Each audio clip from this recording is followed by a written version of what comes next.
Chapter 34. It was near Christmas by the time all was settled. The season of general holiday approached. I now closed Morton School, taking care that the parting should not be barren on my side. Good fortune opens the hand as well as the heart wonderfully, and to give somewhat when we have largely received is but to afford a vent to the unusual ebullition of the sensations. I had long felt with pleasure that many of my rustic scholars liked me, and when we parted, that consciousness was confirmed. They manifested their affection plainly and strongly. Deep was my gratification to find I had really a place in their unsophisticated hearts. I promised them that never a week should pass in future that I did not visit them and give them an hour's teaching in their school. Mr. Rivers came up as, having seen the classes, now numbering 60 girls, file out before me, and locked the door. I stood with the key in my hand, exchanging a few words of special farewell with some half-dozen of my best scholars. As decent, respectable, modest, and well-informed young women as could be found in the ranks of the British peasantry. And that is saying a great deal, for after all, the British peasantry are the best taught, best mannered, most self-respecting of any in Europe. Since those days I have seen paysans and bouwerinnen, and the best of them seemed to me ignorant, coarse, and besotted compared with my Morton girls. "Do you consider you have got your reward for a season of exertion?" asked Mr. Rivers when they were gone. "Does not the consciousness of having done some real good in your day and generation give pleasure?" "Doubtless. And you have only toiled a few months. Would not a life devoted to the task of regenerating your race be well spent?" "Yes," I said, "but I could not go on forever so. I want to enjoy my own faculties as well as to cultivate those of other people. I must enjoy them now, don't recall either my mind or body to the school. I am out of it and disposed for full holiday." He looked grave. "What now? What sudden eagerness is this you evince? What are you going to do?" "To be active as I can. And first I must beg you to set Hannah at liberty and get somebody else to wait on you." "Do you want her?" "Yes, to go with me to Moor House. Diana and Mary will be at home in a week, and I want to have everything in order against their arrival." "I understand. I thought you were for flying off on some excursion." "It is better so. Hannah shall go with you." "Tell her to be ready by tomorrow then, and here is the schoolroom key. I will give you the key of my cottage in the morning." He took it. "You give it up very gleefully," said he. "I don't quite understand your lightheartedness, because I cannot tell what employment you propose to yourself as a substitute for the one you are relinquishing. What aim, what purpose, what ambition in life have you now?" "My first aim will be to clean down. Do you comprehend the full force of the expression? To clean down Moor House from chamber to cellar, my next to rub it up with beeswax, oil, and an indefinite number of cloths, till it glitters again. My third, to arrange every chair, table, bed, carpet, with mathematical precision. Afterwards I shall go near to ruin you in coals and peat to keep up good fires in every room. And lastly, the 2 days preceding that on which your sisters are expected will be devoted by Hannah and me to such a beating of eggs, sorting of currants, grating of spices, compounding of Christmas cakes, chopping up of materials for mince pies, and solemnizing of other culinary rites, as words can convey but an inadequate notion of to the uninitiated like you. My purpose, in short, is to have all things in an absolutely perfect state of readiness for Diana and Mary before next Thursday, and my ambition is to give them a beau deal of a welcome when they come." St. John smiled slightly, still he was dissatisfied. "It is all very well for the present," said he. "But seriously, I trust that when the first flush of vivacity is over, you will look a little higher than domestic endearments and household joys." "The best things the world has," I interrupted. "No, Jane, no. This world is not the scene of fruition. Do not attempt to make it so. Nor of rest. Do not turn slothful. I mean, on the contrary, to be busy. Jane, I excuse you for the present. 2 months' grace I allow you for the full enjoyment of your new position, and for pleasing yourself with this late-found charm of relationship. But then, I hope you will begin to look beyond Moor House and Morton and sisterly society, and the selfish calm and sensual comfort of civilized affluence. I hope your energies will then once more trouble you with their strength. I looked at him with surprise. "St. John," I said, "I think you're almost wicked to talk so. I am disposed to be as content as a queen, and you try to stir me up to restlessness. To what end?" "To the end of turning to profit the talents which God has committed to your keeping, and of which he will surely one day demand a strict account. Jane, I shall watch you closely and anxiously, I warn you of that. And try to restrain the disproportionate fervor with which you throw yourself into commonplace home pleasures. Don't cling so tenaciously to ties of the flesh. Save your constancy and ardor for an adequate cause, forbear to waste them on trite, transient objects." "Do you hear, Jane?" "Yes, just as if you were speaking Greek. I feel I have adequate cause to be happy, and I will be happy. Goodbye." Happy at Moor House I was, and hard I worked, and so did Hannah. She was charmed to see how jovial I could be amidst the bustle of a house turned topsy-turvy, how I could brush and dust and clean and cook. And really, after a day or two of confusion worse confounded, it was delightful by degrees to invoke order from the chaos ourselves had made. I had previously taken a journey to S. to purchase some new furniture, my cousins having given me carte blanche to effect what alterations I pleased, and a sum having been set aside for that purpose. The ordinary sitting room and bedrooms I left much as they were, for I knew Diana and Mary would derive more pleasure from seeing again the old homely tables, and chairs, and beds than from the spectacle of the smartest innovations. Still, some novelty was necessary, to give to their return the piquancy with which I wished it to be invested. Dark, handsome new carpets and curtains, an arrangement of some carefully selected antique ornaments in porcelain and bronze, new coverings and mirrors and dressing cases for the toilet tables answered the end. They looked fresh without being glaring. A spare parlor and bedroom I refurnished entirely, with old mahogany and crimson upholstery. I laid canvas on the passage and carpets on the stairs.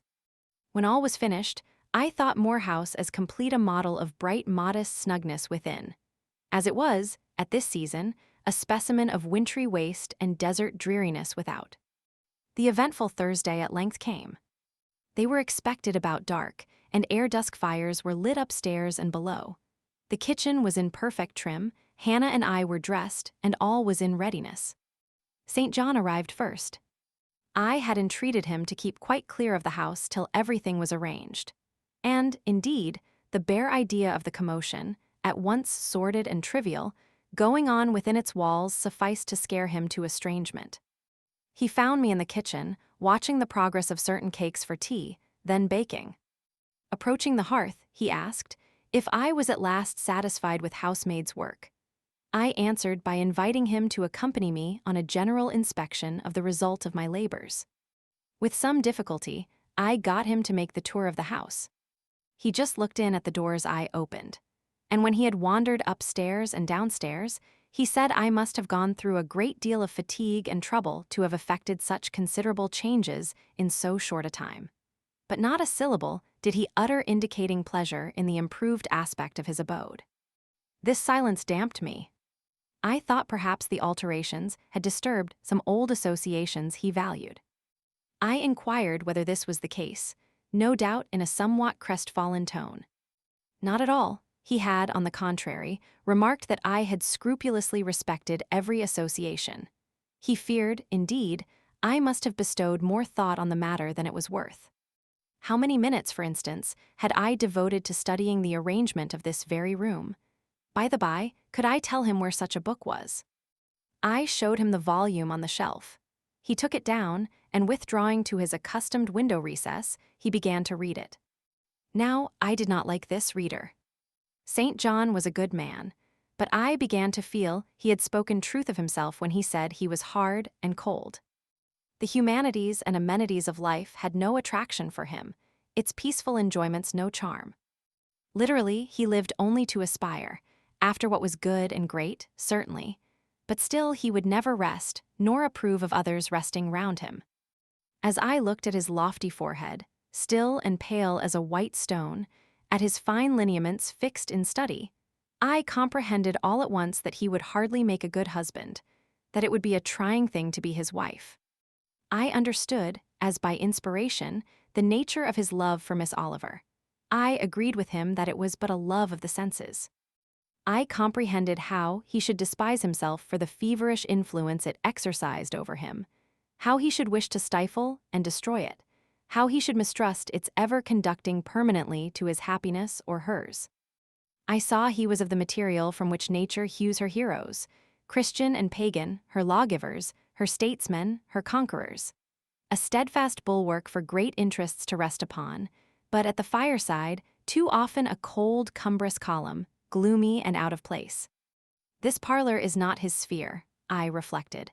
The Himalayan ridge or kaffir bush, even the plague-cursed Guinea coast swamp would suit him better. Well may he eschew the calm of domestic life. It is not his element. There his faculties stagnate, they cannot develop or appear to advantage. It is in scenes of strife and danger, where courage is proved and energy exercised and fortitude tasked, that he will speak and move, the leader and superior. A merry child would have the advantage of him on this hearth. He is right to choose a missionary's career. I see it now. They are coming. They are coming, cried Hannah, throwing open the parlor door. At the same moment, old Carlo barked joyfully. Out I ran. It was now dark, but a rumbling of wheels was audible. Hannah soon had a lantern lit. The vehicle had stopped at the wicket. The driver opened the door. First one well-known form, then another, stepped out. In a minute I had my face under their bonnets, in contact first with Mary's soft cheek, then with Diana's flowing curls. They laughed, kissed me, then Hannah, patted Carlo, who was half wild with delight, asked eagerly if all was well, and being assured in the affirmative, hastened into the house. They were stiff with their long and jolting drive from Whitcross, and chilled with the frosty night air, but their pleasant countenances expanded to the cheerful firelight. While the driver and Hannah brought in the boxes, they demanded St. John. At this moment, he advanced from the parlor. They both threw their arms round his neck at once. He gave each one quiet kiss, said in a low tone a few words of welcome, stood a while to be talked to, and then, intimating that he supposed they would soon rejoin him in the parlor, withdrew there as to a place of refuge. I had lit their candles to go upstairs, but Diana had first to give hospitable orders respecting the driver. This done, both followed me. They were delighted with the renovation and decorations of their rooms, with the new drapery and fresh carpets, and rich tinted china vases. They expressed their gratification ungrudgingly. I had the pleasure of feeling that my arrangements met their wishes exactly, and that what I had done added a vivid charm to their joyous return home. Sweet was that evening.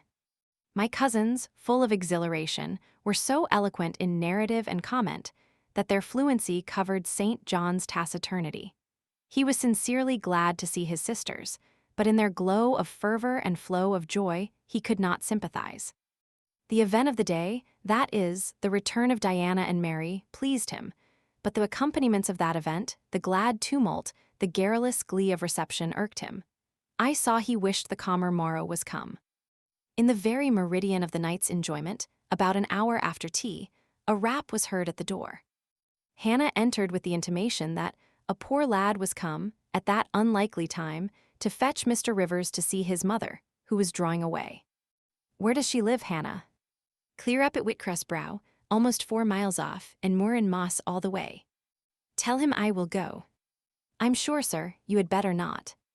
It's the worst road to travel after dark that can be. There's no track at all over the bog. And then it is such a bitter night, the keenest wind you ever felt. You had better send word, sir, that you will be there in the morning. But he was already in the passage, putting on his cloak, and without one objection, one murmur, he departed.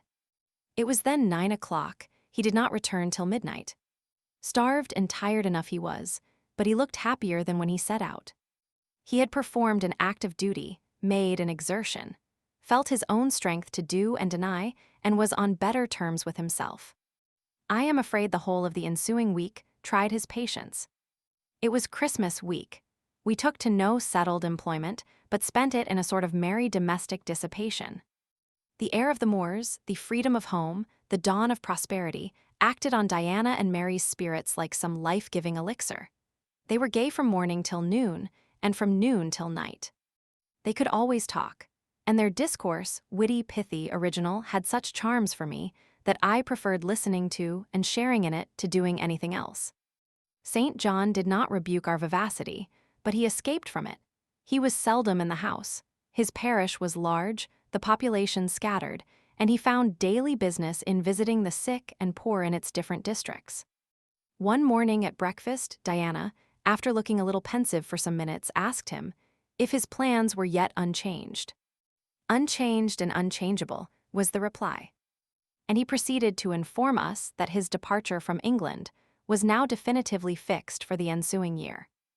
"And raw salmoned Oliver?" suggested Mary, the words seeming to escape her lips involuntarily, for no sooner had she uttered them than she made a gesture as if wishing to recall them. St. John had a book in his hand. It was his unsocial custom to read at meals. He closed it and looked up. "Raw salmoned Oliver," said he, "is about to be married to Mr. Granby, one of the best connected and most estimable residents in S. Grandson and heir to Sir Frederick Granby. I had the intelligence from her father yesterday." His sisters looked at each other and at me. We all three looked at him. He was serene as glass. "The match must have been got up hastily," said Diana. "They cannot have known each other long." "But 2 months, they met in October at the county ball at S. But where there are no obstacles to a union, as in the present case, where the connection is in every point desirable, delays are unnecessary. They will be married as soon as S. place, which Sir Frederick gives up to them, can be refitted for their reception. The first time I found St. John alone after this communication, I felt tempted to inquire if the event distressed him. But he seemed so little to need sympathy that, so far from venturing to offer him more, I experienced some shame at the recollection of what I had already hazarded. Besides, I was out of practice in talking to him. His reserve was again frozen over, and my frankness was congealed beneath it. He had not kept his promise of treating me like his sisters. He continually made little chilling differences between us, which did not at all tend to the development of cordiality.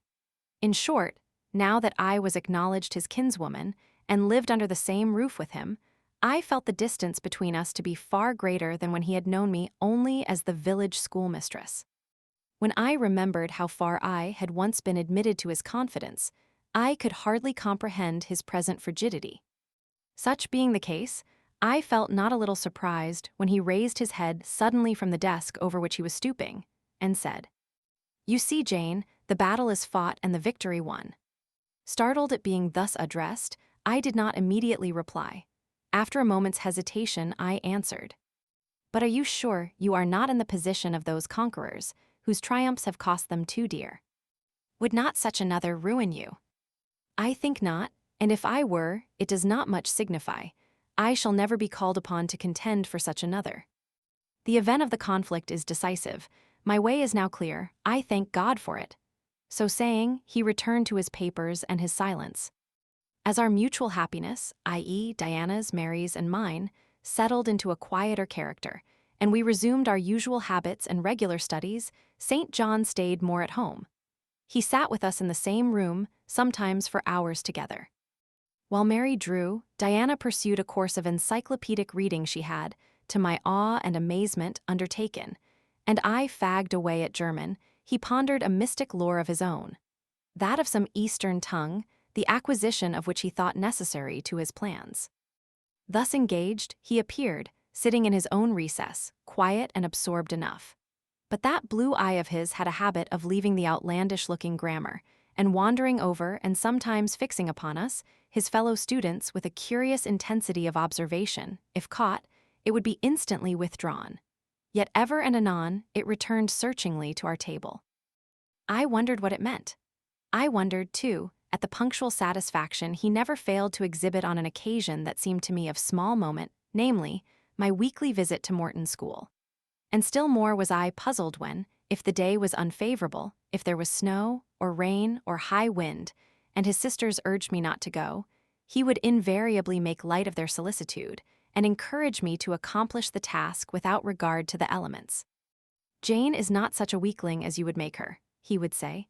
"She can bear a mountain blast, or a shower, or a few flakes of snow, as well as any of us." Her constitution is both sound and elastic, better calculated to endure variations of climate than many more robust. And when I returned, sometimes a good deal tired, and not a little weather-beaten, I never dared complain, because I saw that to murmur would be to vex him. On all occasions fortitude pleased him, the reverse was a special annoyance. One afternoon, however, I got leave to stay at home, because I really had a cold. His sisters were gone to Morton in my stead. I sat reading Schiller, he deciphering his crabbed Oriental scrolls. As I exchanged a translation for an exercise, I happened to look his way. There I found myself under the influence of the ever-watchful blue eye. How long it had been searching me through, and over, I cannot tell. So keen was it, and yet so cold, I felt for the moment superstitious, as if I were sitting in the room with something uncanny. "Jane, what are you doing?" "Learning German." "I want you to give up German and learn Hindustani." "You are not in earnest." "In such earnest that I must have it so, and I will tell you why." He then went on to explain that Hindustani was the language he was himself at present studying. That, as he advanced, he was apt to forget the commencement. That it would assist him greatly to have a pupil with whom he might again and again go over the elements, and so fix them thoroughly in his mind. That his choice had hovered for some time between me and his sisters, but that he had fixed on me because he saw I could sit at a task the longest of the three. Would I do him this favor? I should not, perhaps, have to make the sacrifice long, as it wanted now barely 3 months to his departure. St. John was not a man to be lightly refused. You felt that every impression made on him, either for pain or pleasure, was deep-graved and permanent. I consented. When Diana and Mary returned, the former found her scholar transferred from her to her brother. She laughed, and both she and Mary agreed that St. John should never have persuaded them to such a step. He answered quietly, "I know it." I found him a very patient, very forbearing, and yet an exacting master. He expected me to do a great deal, and when I fulfilled his expectations, he, in his own way, fully testified his approbation. By degrees, he acquired a certain influence over me that took away my liberty of mind. His praise and notice were more restraining than his indifference. I could no longer talk or laugh freely when he was by, because a tiresomely importunate instinct reminded me that vivacity, at least in me, was distasteful to him. I was so fully aware that only serious moods and occupations were acceptable, that in his presence every effort to sustain or follow any other became vain. I fell under a freezing spell. When he said go, I went, come, I came, do this, I did it. But I did not love my servitude. I wished, many a time, he had continued to neglect me. One evening when, at bedtime, his sisters and I stood round him, bidding him good night, he kissed each of them, as was his custom. And as was equally his custom, he gave me his hand. Diana, who chanced to be in a frolicsome humor, she was not painfully controlled by his will, for hers, in another way, was as strong, exclaimed, "St. John, you used to call Jane your third sister, but you don't treat her as such. You should kiss her too." She pushed me towards him. I thought Diana very provoking and felt uncomfortably confused, and while I was thus thinking and feeling, St. John bent his head. His Greek face was brought to a level with mine, his eyes questioned my eyes piercingly. He kissed me. There are no such things as marble kisses or ice kisses, or I should say my ecclesiastical cousin's salute belonged to one of these classes. But there may be experiment kisses, and his was an experiment kiss. When given, he viewed me to learn the result. It was not striking. I am sure I did not blush. Perhaps I might have turned a little pale, for I felt as if this kiss were a seal affixed to my fetters. He never omitted the ceremony afterwards, and the gravity and quiescence with which I underwent it seemed to invest it for him with a certain charm. As for me, I daily wished more to please him. But to do so, I felt daily more and more that I must disown half my nature, stifle half my faculties, wrest my tastes from their original bent, force myself to the adoption of pursuits for which I had no natural vocation. He wanted to train me to an elevation I could never reach. It racked me hourly to aspire to the standard he uplifted.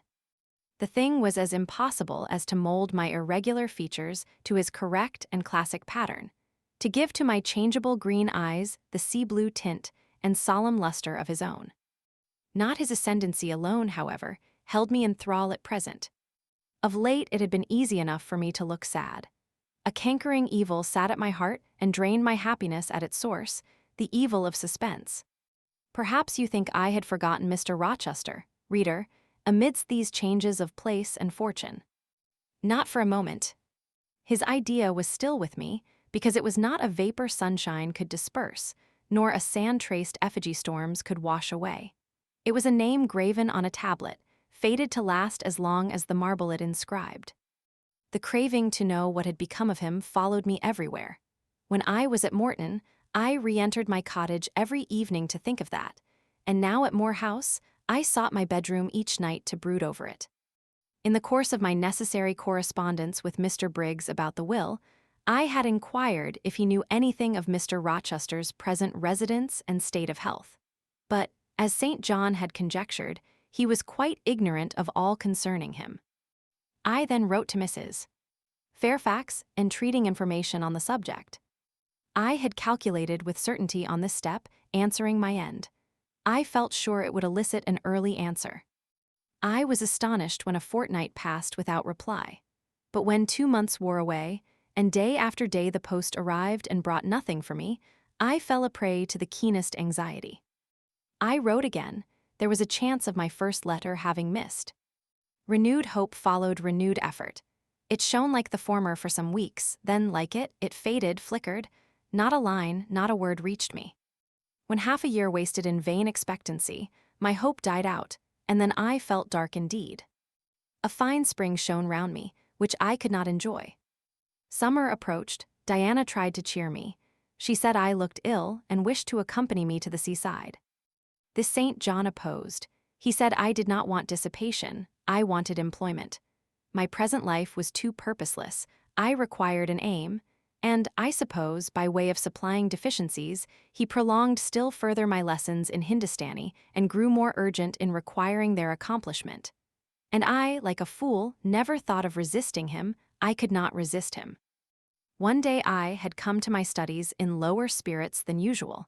The ebb was occasioned by a poignantly felt disappointment.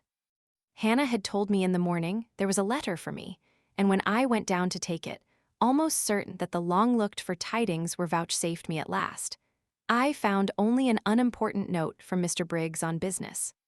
The bitter check had wrung from me some tears, and now, as I sat poring over the crabbed characters and flourishing tropes of an Indian scribe, my eyes filled again. St. John called me to his side to read. In attempting to do this, my voice failed me. Words were lost in sobs. He and I were the only occupants of the parlor. Diana was practicing her music in the drawing-room, Mary was gardening. It was a very fine May day, clear, sunny, and breezy. My companion expressed no surprise at this emotion, nor did he question me as to its cause. He only said, "We will wait a few minutes, Jane, till you are more composed." And while I smothered the paroxysm with all haste, he sat calm and patient, leaning on his desk, and looking like a physician watching with the eye of science an expected and fully understood crisis in a patient's malady.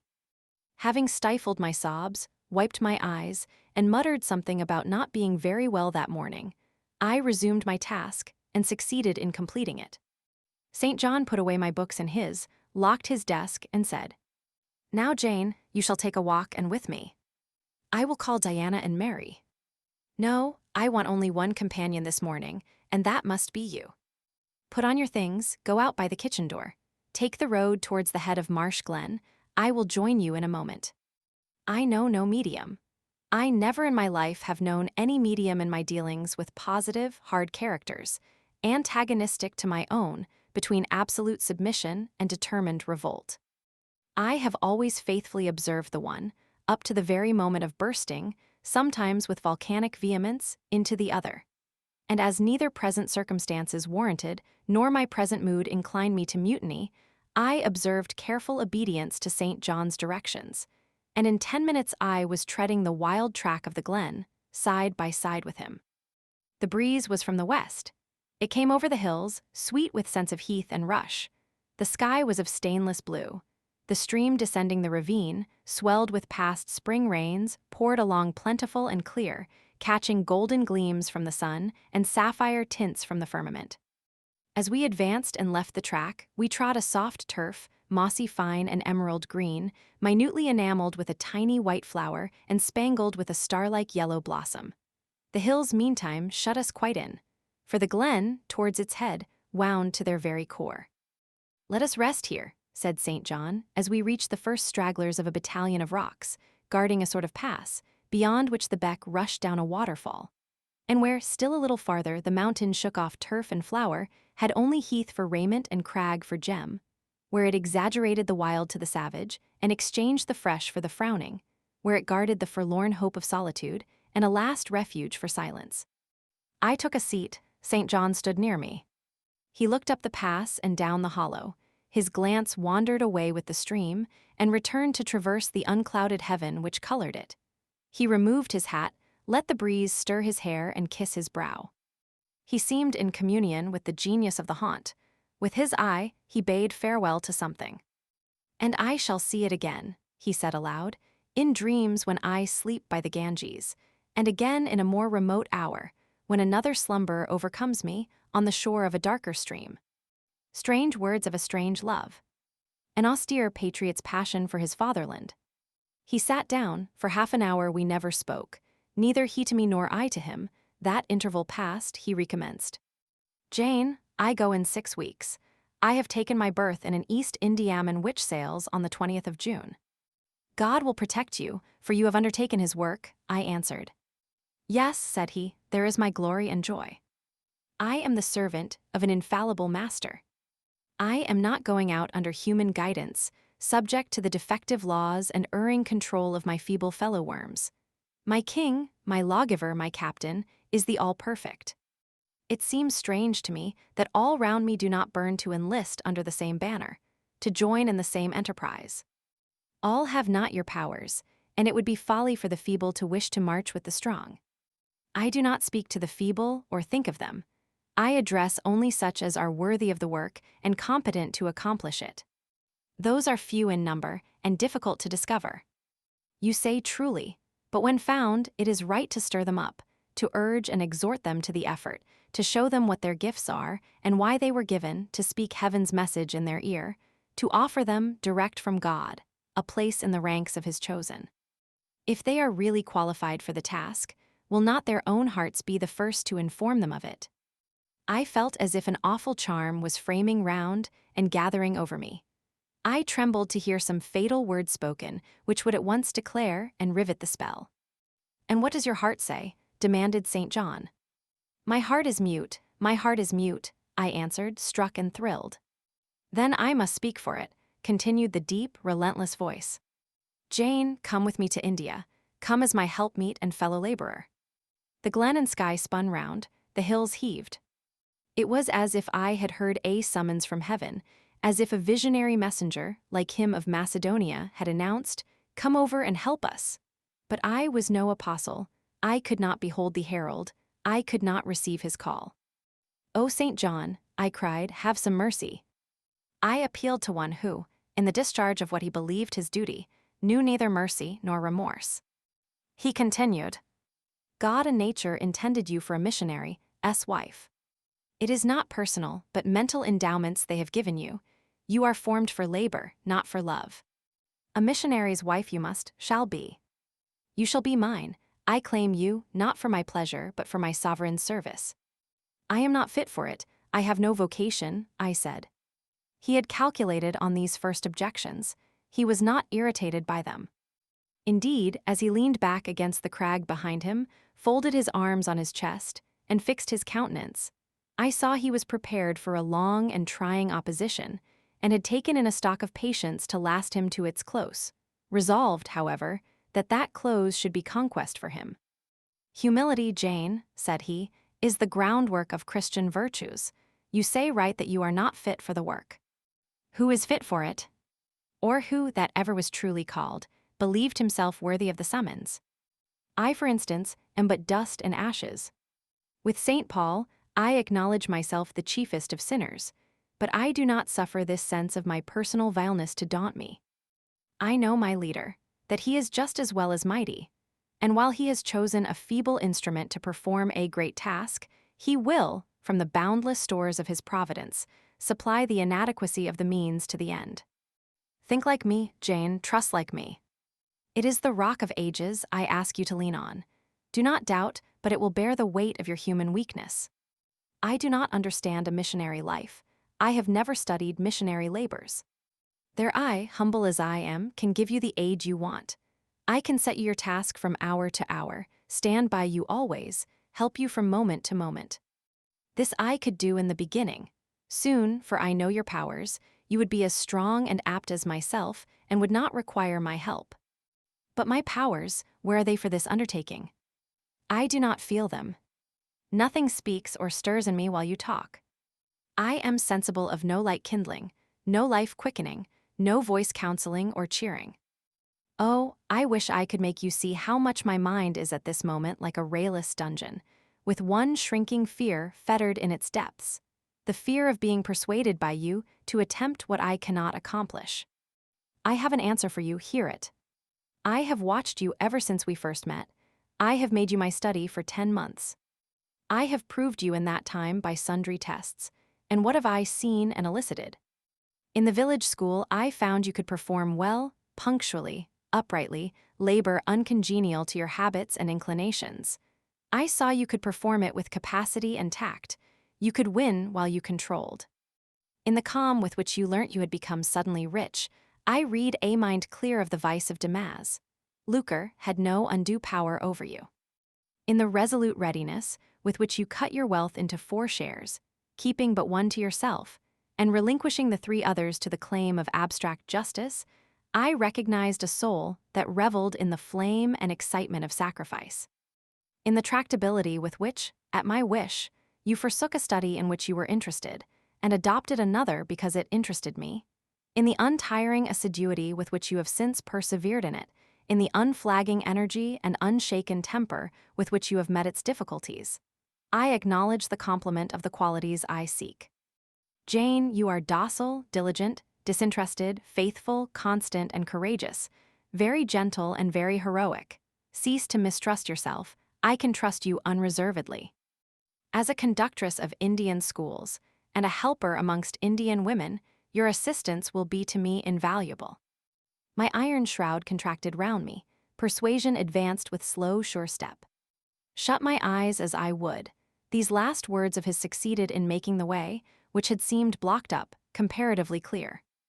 My work, which had appeared so vague, so hopelessly diffuse, condensed itself as he proceeded, and assumed a definite form under his shaping hand.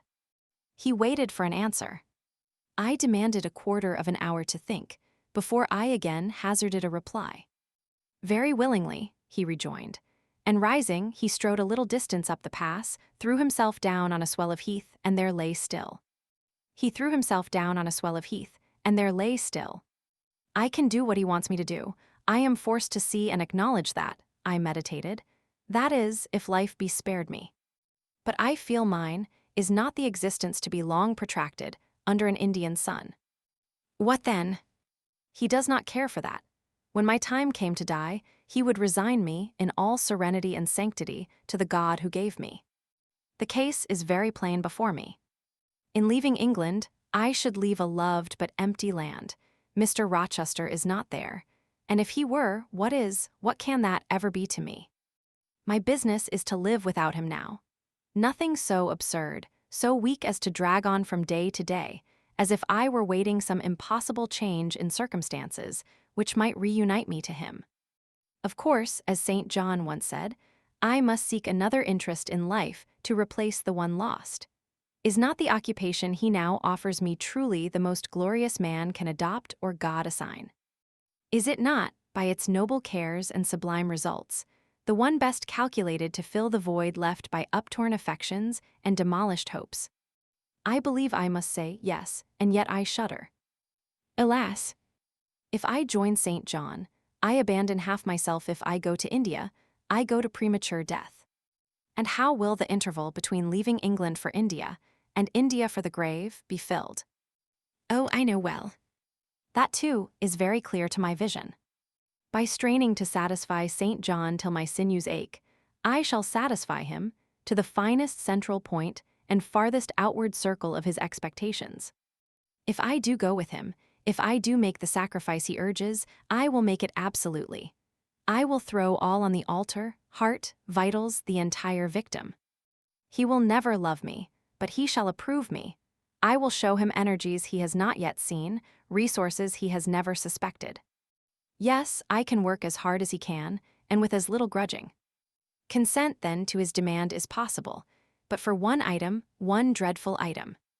It is that he asks me to be his wife, and has no more of a husband's heart for me than that frowning giant of a rock, down which the stream is foaming in yonder gorge. He prizes me as a soldier would a good weapon, and that is all. Unmarried to him, this would never grieve me, but can I let him complete his calculations, coolly put into practice his plans, go through the wedding ceremony? Can I receive from him the bridal ring, endure all the forms of love, which I doubt not he would scrupulously observe, and know that the spirit was quite absent? Can I bear the consciousness that every endearment he bestows is a sacrifice made on principle? No, such a martyrdom would be monstrous. I will never undergo it. As his sister, I might accompany him, not as his wife. I will tell him so. I looked towards the knoll. There he lay, still as a prostrate column, his face turned to me, his eye beaming watchful and keen.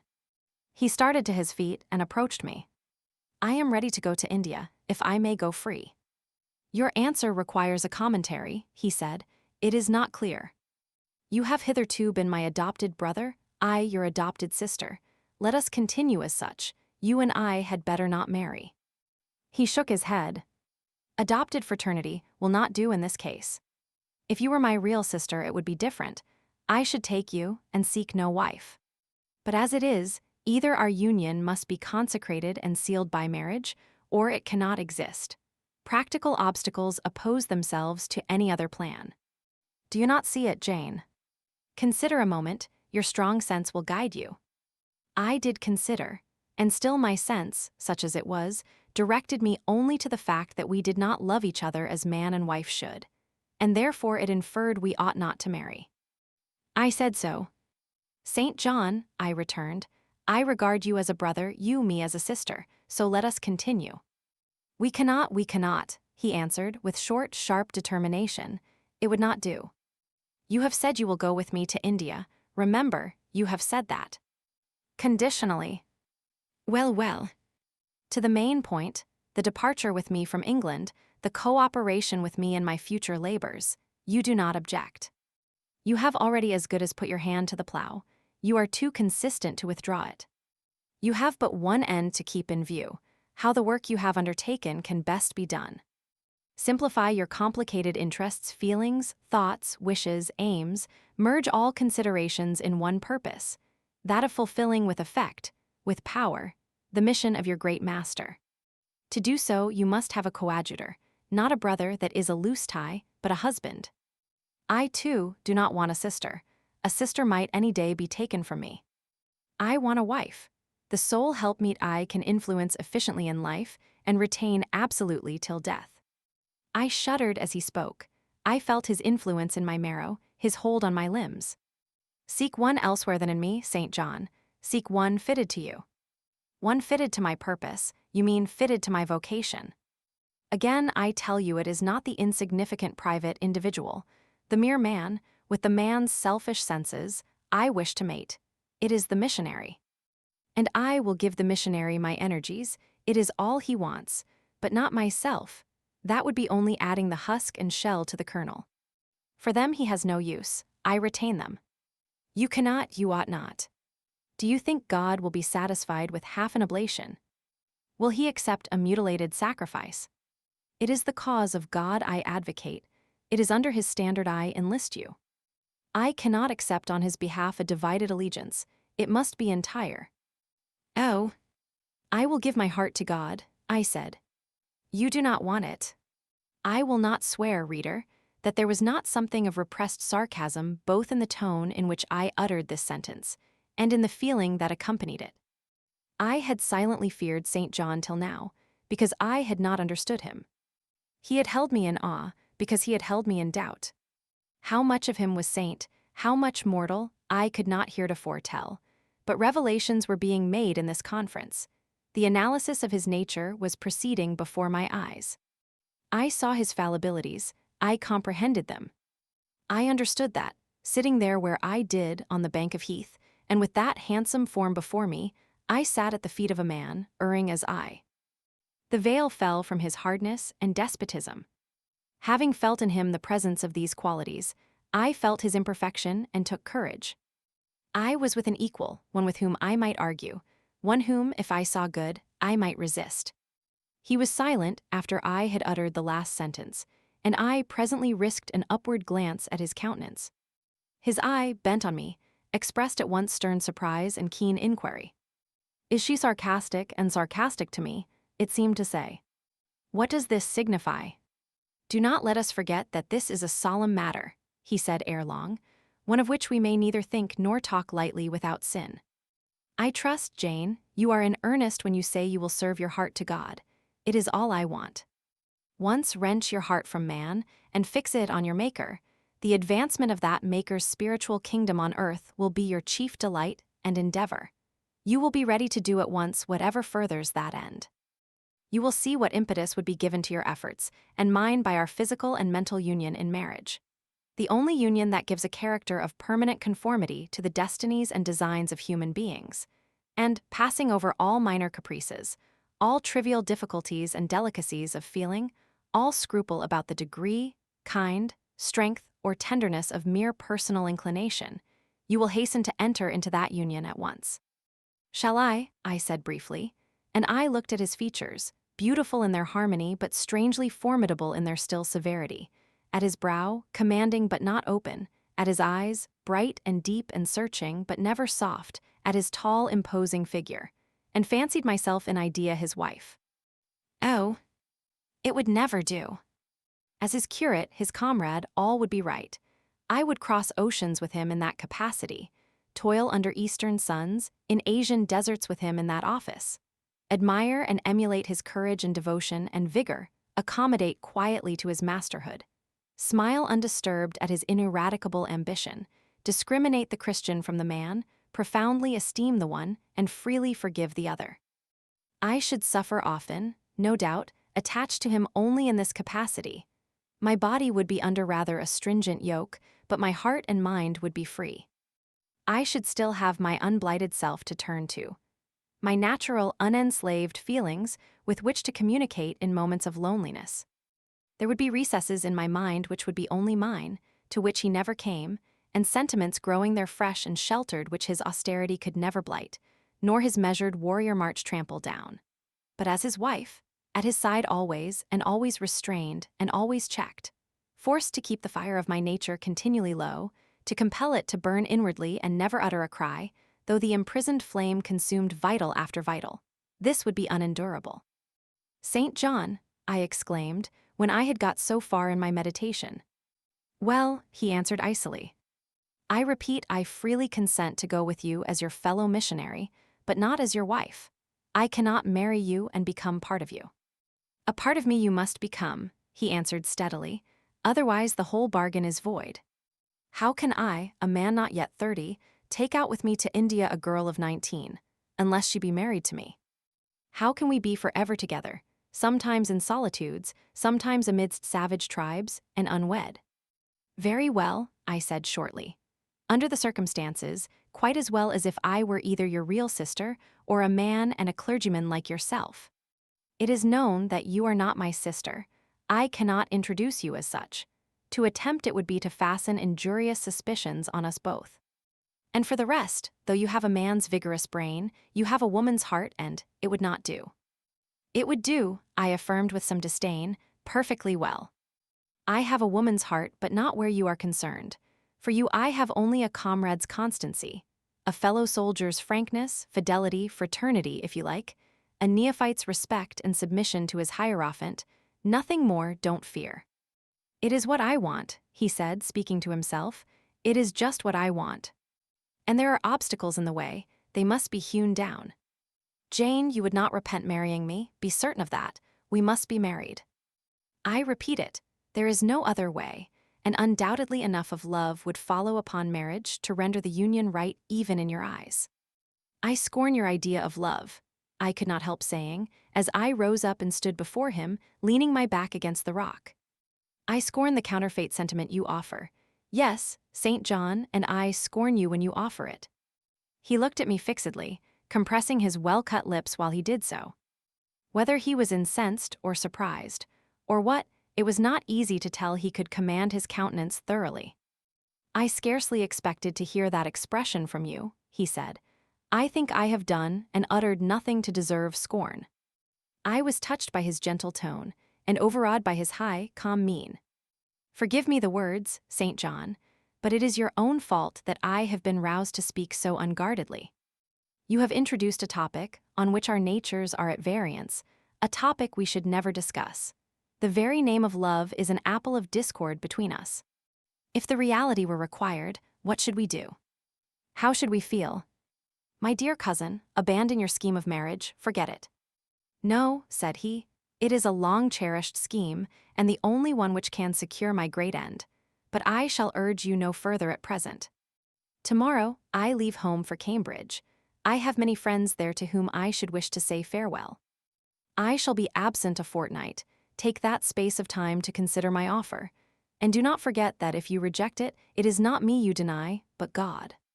Through my means, he opens to you a noble career. As my wife only can you enter upon it. Refuse to be my wife, and you limit yourself forever to a track of selfish ease and barren obscurity. Tremble lest in that case you should be numbered with those who have denied the faith, and are worse than infidels. He had done. Turning from me, he once more. Look to river, look to hill. But this time, his feelings were all pent in his heart. I was not worthy to hear them uttered. As I walked by his side homeward, I read well in his iron silence all he felt towards me. The disappointment of an austere and despotic nature, which has met resistance where it expected submission. The disapprobation of a cool, inflexible judgment, which has detected in another feelings and views in which it has no power to sympathize. In short, as a man, he would have wished to coerce me into obedience. It was only as a sincere Christian he bore so patiently with my perversity, and allowed so long a space for reflection and repentance. That night, after he had kissed his sisters, he thought proper to forget even to shake hands with me, but left the room in silence. I who, though I had no love, had much friendship for him, was hurt by the marked omission, so much hurt that tears started to my eyes. I see you and St. John have been quarreling, Jane, said Diana, during your walk on the moor. But go after him, he is now lingering in the passage expecting you, he will make it up. I have not much pride under such circumstances. I would always rather be happy than dignified, and I ran after him. He stood at the foot of the stairs. Good night, St. John, said I. Good night, Jane, he replied calmly. Then shake hands, I added. What a cold, loose touch he impressed on my fingers. He was deeply displeased by what had occurred that day. Cordiality would not warm, nor tears move him. No happy reconciliation was to be had with him, no cheering smile or generous word. But still the Christian was patient and placid. And when I asked him if he forgave me, he answered that he was not in the habit of cherishing the remembrance of vexation, that he had nothing to forgive, not having been offended. And with that answer he left me. I would much rather he had knocked me down. Chapter 35. He did not leave for Cambridge the next day, as he had said he would. He deferred his departure a whole week, and during that time he made me feel what severe punishment a good yet stern, a conscientious yet implacable man can inflict on one who has offended him. Without one overt act of hostility, one upbraiding word, he contrived to impress me momently with the conviction that I was put beyond the pale of his favor. Not that St. John harbored a spirit of unchristian vindictiveness, not that he would have injured a hair of my head if it had been fully in his power to do so. Both by nature and principle, he was superior to the mean gratification of vengeance. He had forgiven me for saying I scorned him and his love, but he had not forgotten the words, and as long as he and I lived, he never would forget them. I saw by his look, when he turned to me, that they were always written on the air between me and him. Whenever I spoke, they sounded in my voice to his ear, and their echo toned every answer he gave me. He did not abstain from conversing with me. He even called me as usual each morning to join him at his desk. And I fear the corrupt man within him had a pleasure unimparted to, and unshared by, the pure Christian in evincing with what skill he could, while acting and speaking apparently just as usual, extract from every deed and every phrase the spirit of interest and approval which had formerly communicated a certain austere charm to his language and manner. To me, he was in reality become no longer flesh but marble. His eye was a cold, bright blue gem, his tongue a speaking instrument, nothing more. All this was torture to me, refined, lingering torture. It kept up a slow fire of indignation and a trembling trouble of grief, which harassed and crushed me altogether. I felt how, if I were his wife, this good man, pure as the deep sunless source, could soon kill me, without drawing from my veins a single drop of blood, or receiving on his own crystal conscience the faintest stain of crime. Especially, I felt this when I made any attempt to propitiate him. No ruth met my ruse. He experienced no suffering from estrangement, no yearning after reconciliation. And though, more than once, my fast-falling tears blistered the page over which we both bent, they produced no more effect on him than if his heart had been really a matter of stone or metal. To his sisters, meantime, he was somewhat kinder than usual. As if afraid that mere coldness would not sufficiently convince me how completely I was banished and banned, he added the force of contrast, and this I am sure he did not by malice, but on principle. The night before he left home, happening to see him walking in the garden about sunset, and remembering, as I looked at him, that this man, alienated as he now was, had once saved my life, and that we were near relations, I was moved to make a last attempt to regain his friendship. I went out and approached him as he stood leaning over the little gate. I spoke to the point at once. "St. John, I am unhappy because you are still angry with me. Let us be friends."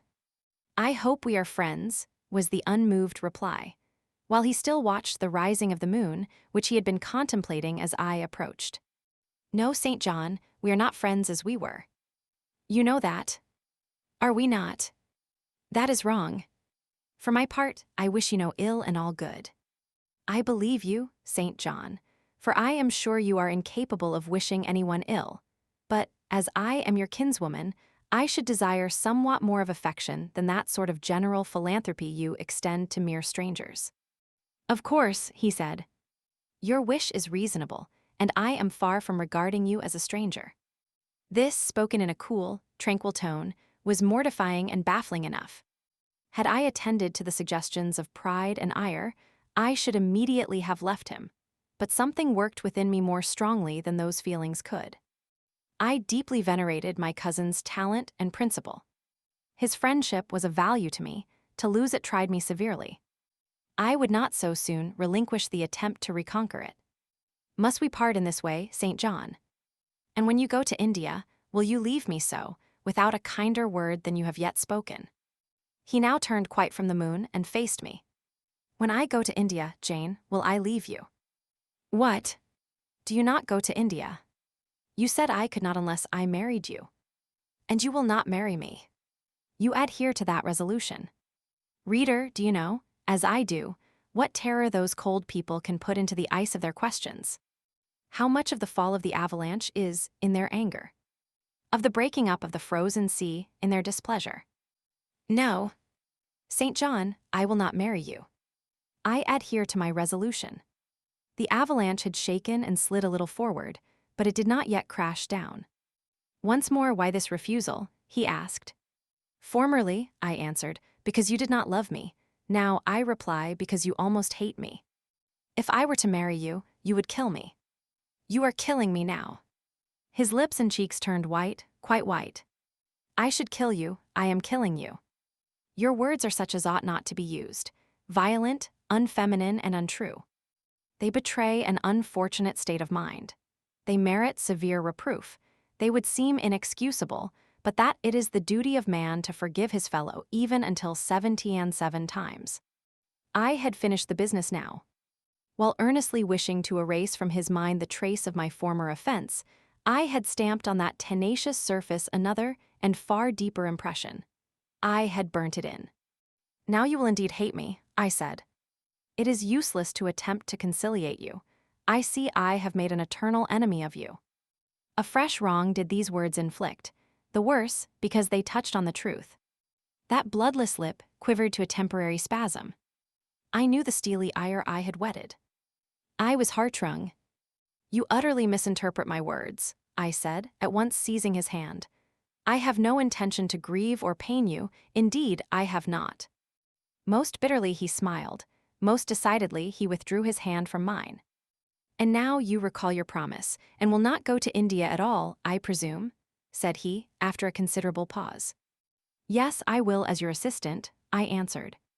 A very long silence succeeded. What struggle there was in him between nature and grace in this interval, I cannot tell. Only singular gleams scintillated in his eyes, and strange shadows passed over his face. He spoke at last. "I before proved to you the absurdity of a single woman of your age, proposing to accompany abroad a single man of mine. I proved it to you in such terms as, I should have thought, would have prevented your ever again alluding to the plan. That you have done so, I regret for your sake." I interrupted him. Anything like a tangible reproach gave me courage at once. "Keep to common sense, St. John. You are verging on nonsense. You pretend to be shocked by what I have said. You are not really shocked, for, with your superior mind, you cannot be either so dull or so conceited as to misunderstand my meaning. I say again, I will be your curate if you like, but never your wife." Again he turned lividly pale, but, as before, controlled his passion perfectly. He answered emphatically, but calmly. "A female curate, who is not my wife, would never suit me. With me, then, it seems, you cannot go. But if you are sincere in your offer, I will, while in town, speak to a married missionary whose wife needs a coadjutor. Your own fortune will make you independent of the Society's aid, and thus you may still be spared the dishonor of breaking your promise and deserting the band you engaged to join." Now I never had, as the reader knows, either given any formal promise or entered into any engagement, and this language was all much too hard and much too despotic for the occasion. I replied, "There is no dishonor, no breach of promise, no desertion in the case. I am not under the slightest obligation to go to India, especially with strangers. With you I would have ventured much, because I admire, confide in, and, as a sister, I love you. But I am convinced that, go when and with whom I would, I should not live long in that climate." "Ah, you are afraid of yourself," he said, curling his lip. "I am. God did not give me my life to throw away, and to do as you wish me would, I begin to think, be almost equivalent to committing suicide.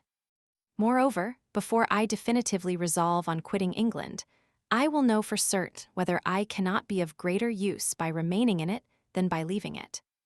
"What do you mean?" It would be fruitless to attempt to explain, but there is a point on which I have long endured painful doubt, and I can go nowhere till by some means that doubt is removed. I know where your heart turns and to what it clings. The interest you cherish is lawless and unconsecrated. Long since you ought to have crushed it, now you should blush to allude to it. You think of Mr. Rochester. It was true. I confessed it by silence. Are you going to seek Mr. Rochester? I must find out what has become of him. It remains for me, then, he said, to remember you in my prayers and to entreat God for you in all earnestness, that you may not indeed become a castaway. I had thought I recognized in you one of the chosen.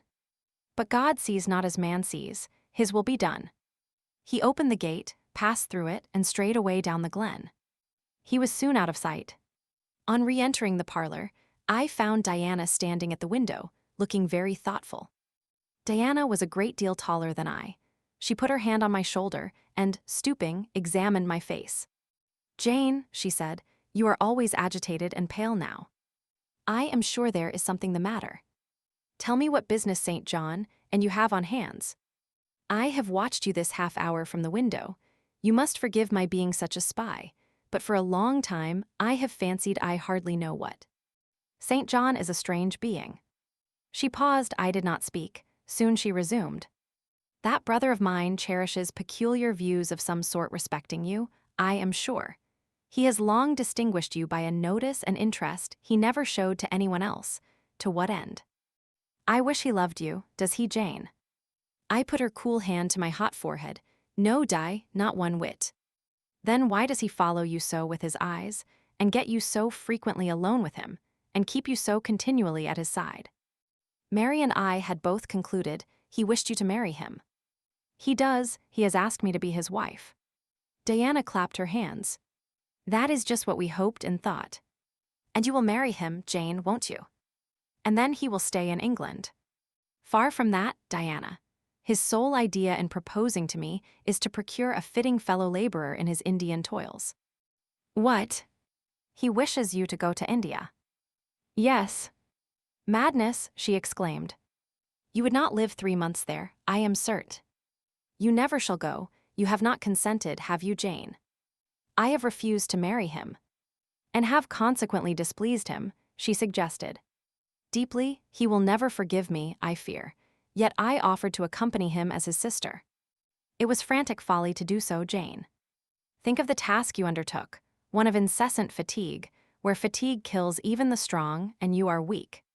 St. John, you know him, would urge you to impossibilities.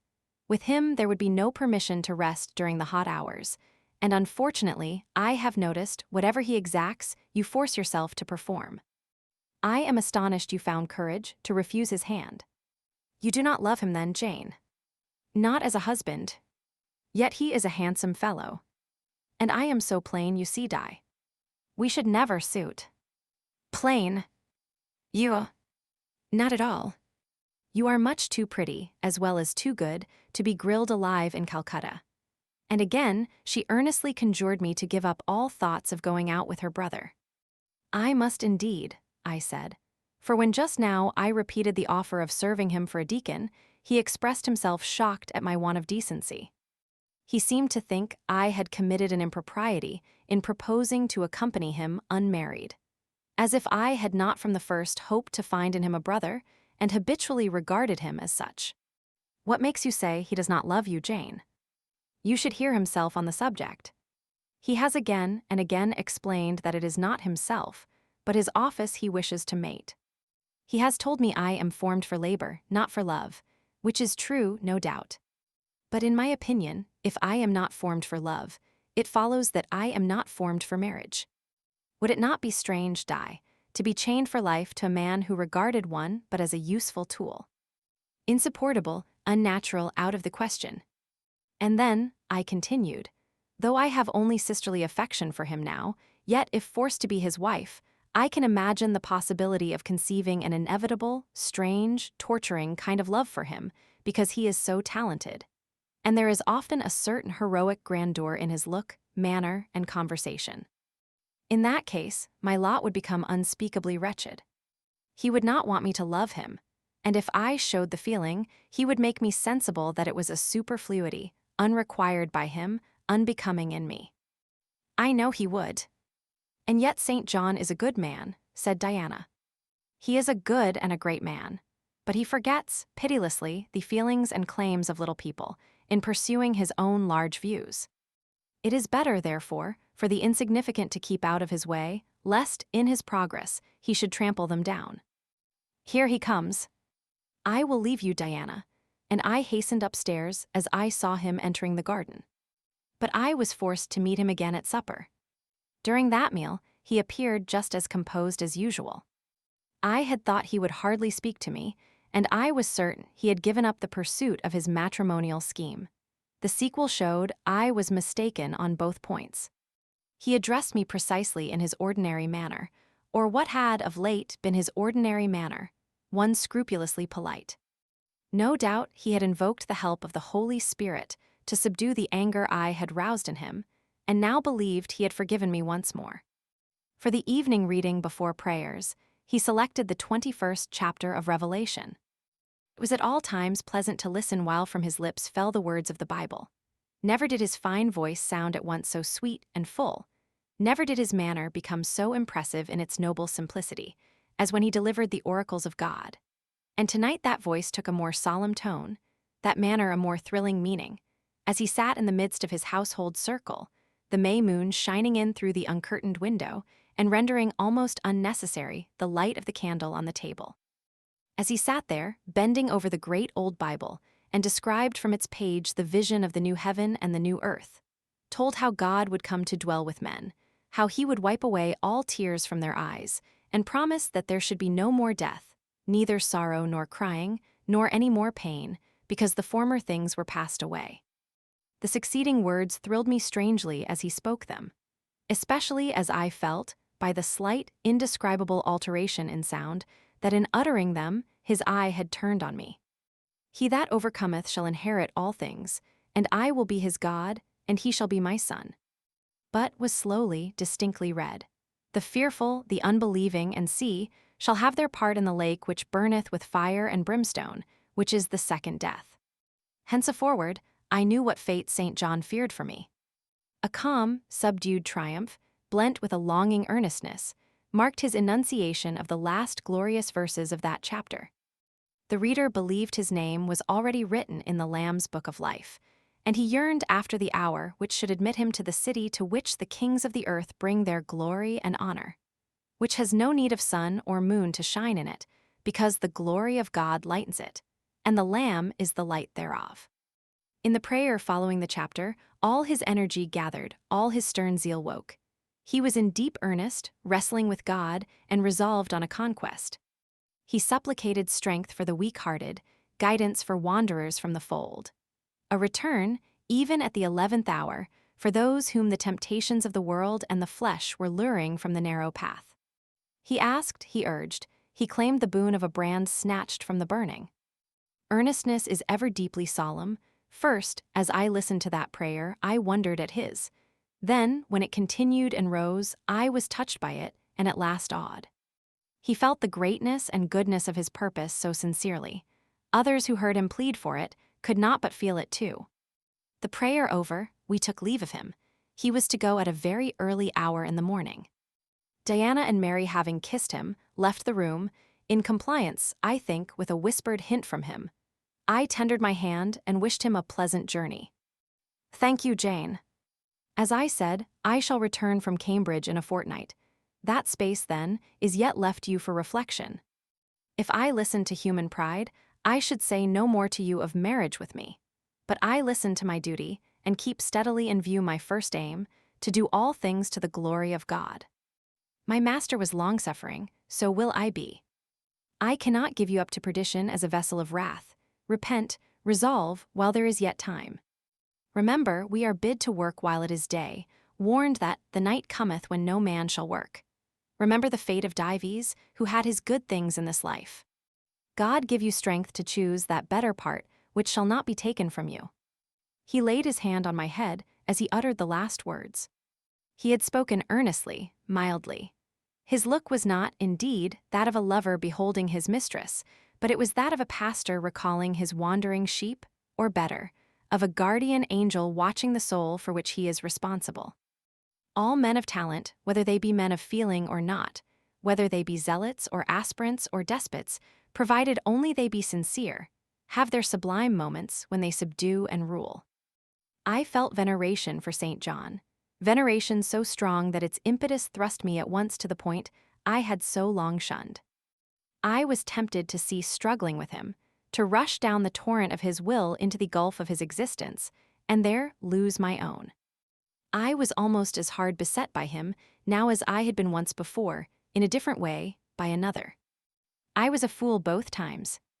To have yielded then would have been an error of principle. To have yielded now would have been an error of judgment. So I think at this hour, when I look back to the crisis through the quiet medium of time, I was unconscious of folly at the instant. I stood motionless under my Hierophant's touch. My refusals were forgot, my fears overcome, my wrestlings paralyzed. The impossible, i.e., my marriage with St. John, was fast becoming the possible. All was changing utterly with a sudden sweep. Religion called, angels beckoned, God commanded, life rolled together like a scroll, death's gates opening, showed eternity beyond. It seemed that for safety and bliss there, all here might be sacrificed in a second. The dim room was full of visions. "Could you decide now?" asked the missionary. The inquiry was put in gentle tones. He drew me to him as gently. Oh, that gentleness! How far more potent is it than force? I could resist St. John's wrath. I grew pliant as a reed under his kindness. Yet I knew all the time, if I yielded now, I should not the less be made to repent, some day, of my former rebellion. His nature was not changed by 1 hour of solemn prayer. It was only elevated. "I could decide if I were but certain," I answered. "Were I but convinced that it is God's will I should marry you, I could vow to marry you here and now, come afterwards what would." "My prayers are heard," ejaculated St. John. He pressed his hand firmer on my head, as if he claimed me. He surrounded me with his arm, almost as if he loved me. I say almost. I knew the difference, for I had felt what it was to be loved. But like him, I had now put love out of the question and thought only of duty. I contended with my inward dimness of vision, before which clouds yet rolled. I sincerely, deeply, fervently longed to do what was right, and only that. Show me the path," I entreated of heaven. I was excited more than I had ever been, and whether what followed was the effect of excitement, the reader shall judge. All the house was still, for I believe all, except St. John and myself, were now retired to rest. The one candle was dying out, the room was full of moonlight. My heart beat fast and thick, I heard its throb. Suddenly it stood still to an inexpressible feeling that thrilled it through, and passed at once to my head and extremities. The feeling was not like an electric shock, but it was quite as sharp, as strange, as startling. It acted on my senses as if their utmost activity hitherto had been but torpor, from which they were now summoned and forced to wake. They rose expectant. Eye and ear waited while the flesh quivered on my bones. "What have you heard?" "What do you see?" asked St. John. I saw nothing, but I heard a voice somewhere cry, "Jane! Jane! Jane!" Nothing more. "Oh God! What is it?" I gasped. I might have said, "Where is it?" For it did not seem in the room, nor in the house, nor in the garden. It did not come out of the air, nor from under the earth, nor from overhead. I had heard it, where or whence forever impossible to know. And it was the voice of a human being, a known, loved, well-remembered voice, that of Edward Fairfax Rochester. And it spoke in pain and woe, wildly, eerily, urgently. "I am coming," I cried. "Wait for me." "Oh, I will come." I flew to the door and looked into the passage. It was dark. I ran out into the garden. It was void. "Where are you?" I exclaimed. The hills beyond Marsh Glen sent the answer faintly back. "Where are you?" I listened. The wind sighed low in the firs. All was moorland loneliness and midnight hush. "Down superstition," I commented, as that spectre rose up black by the black yew at the gate. "This is not thy deception, nor thy witchcraft, it is the work of nature." She was roused and did no miracle but her best. I broke from St. John, who had followed, and would have detained me. It was my time to assume ascendancy. My powers were in play and in force. I told him to forbear question or remark. I desired him to leave me. I must and would be alone. He obeyed at once. Where there is energy to command well enough, obedience never fails. I mounted to my chamber, locked myself in, fell on my knees, and prayed in my way, a different way to St. John's, but effective in its own fashion. I seemed to penetrate very near a mighty spirit, and my soul rushed out in gratitude at his feet. I rose from the thanksgiving, took a resolve, and lay down, unscared, enlightened, eager but for the daylight. Chapter 36. The daylight came. I rose at dawn. I busied myself for an hour or two with arranging my things in my chamber, drawers, and wardrobe, in the order wherein I should wish to leave them during a brief absence. Meantime, I heard St. John quit his room. He stopped at my door. I feared he would knock. No, but a slip of paper was passed under the door. I took it up. It bore these words: "You left me too suddenly last night. Had you stayed but a little longer, you would have laid your hand on the Christian's cross and the angel's crown. I shall expect your clear decision when I return this day fortnight. Meantime, watch and pray that you enter not into temptation. The spirit, I trust, is willing, but the flesh, I see, is weak. I shall pray for you hourly. Yours, St. John. My spirit, I answered mentally, is willing to do what is right. And my flesh, I hope, is strong enough to accomplish the will of heaven when once that will is distinctly known to me. At any rate, it shall be strong enough to search, inquire, to grope an outlet from this cloud of doubt, and find the open day of certainty. It was the 1st of June, yet the morning was overcast and chilly. Rain beat fast on my casement. I heard the front door open and St. John pass out. Looking through the window, I saw him traverse the garden. He took the way over the misty moors in the direction of Whitcross. There he would meet the coach. In a few more hours I shall succeed you in that track, cousin, thought I. I too have a coach to meet at Whitcross. I too have some to see and ask after in England, before I depart forever. It wanted yet 2 hours of breakfast time.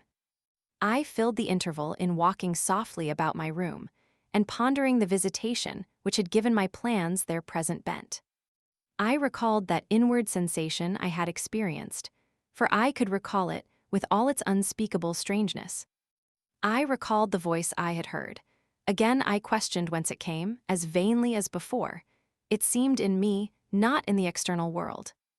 I asked, was it a mere nervous impression, a delusion?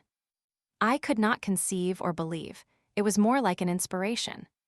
The wondrous shock of feeling had come like the earthquake which shook the foundations of Paul and Silas's prison. It had opened the doors of the soul's cell and loosed its bands. It had wakened it out of its sleep, whence it sprang trembling, listening, aghast. Then vibrated thrice a cry on my startled ear, and in my quaking heart and through my spirit, which neither feared nor shook, but exulted as if in joy over the success of one effort it had been privileged to make, independent of the cumbrous body. Ere many days, I said, as I terminated my musings, I will know something of him whose voice seemed last night to summon me.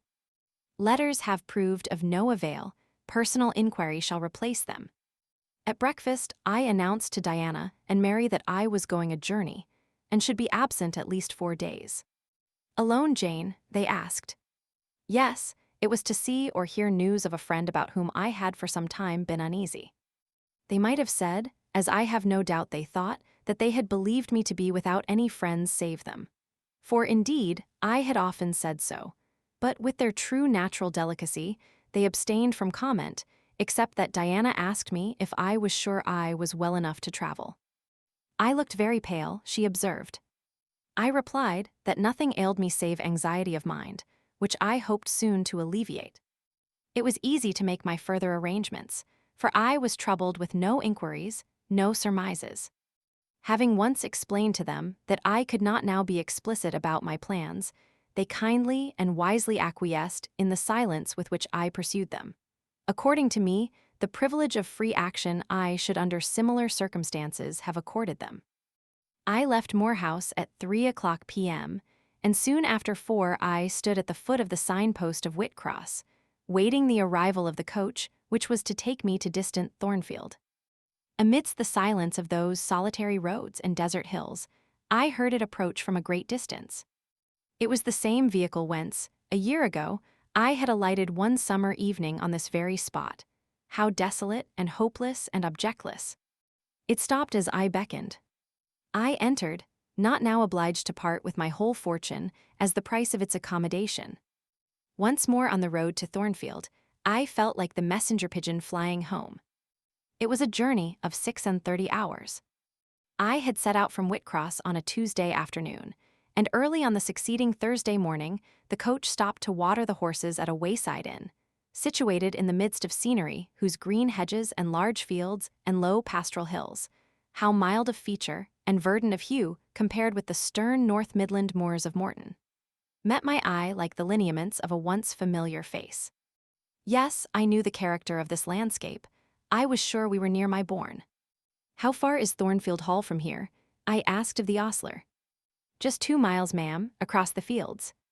My journey is closed, I thought to myself. I got out of the coach, gave a box I had into the ostler's charge to be kept till I called for it, paid my fare, satisfied the coachman, and was going. The brightening day gleamed on the sign of the inn, and I read in gilt letters, "The Rochester Arms." My heart leapt up. I was already on my master's very lands. It fell again, the thought struck it. Your master himself may be beyond the British Channel, for aught you know.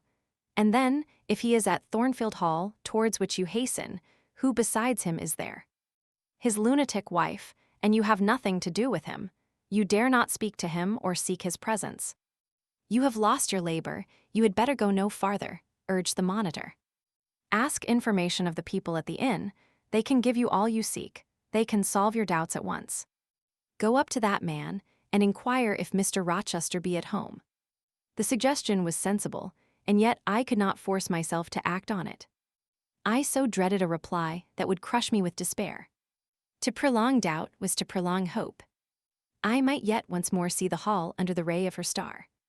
There was the stile before me, the very fields through which I had hurried, blind, deaf, distracted with a revengeful fury tracking and scourging me, on the morning I fled from Thornfield. Ere I well knew what course I had resolved to take, I was in the midst of them. How fast I walked. How I ran sometimes.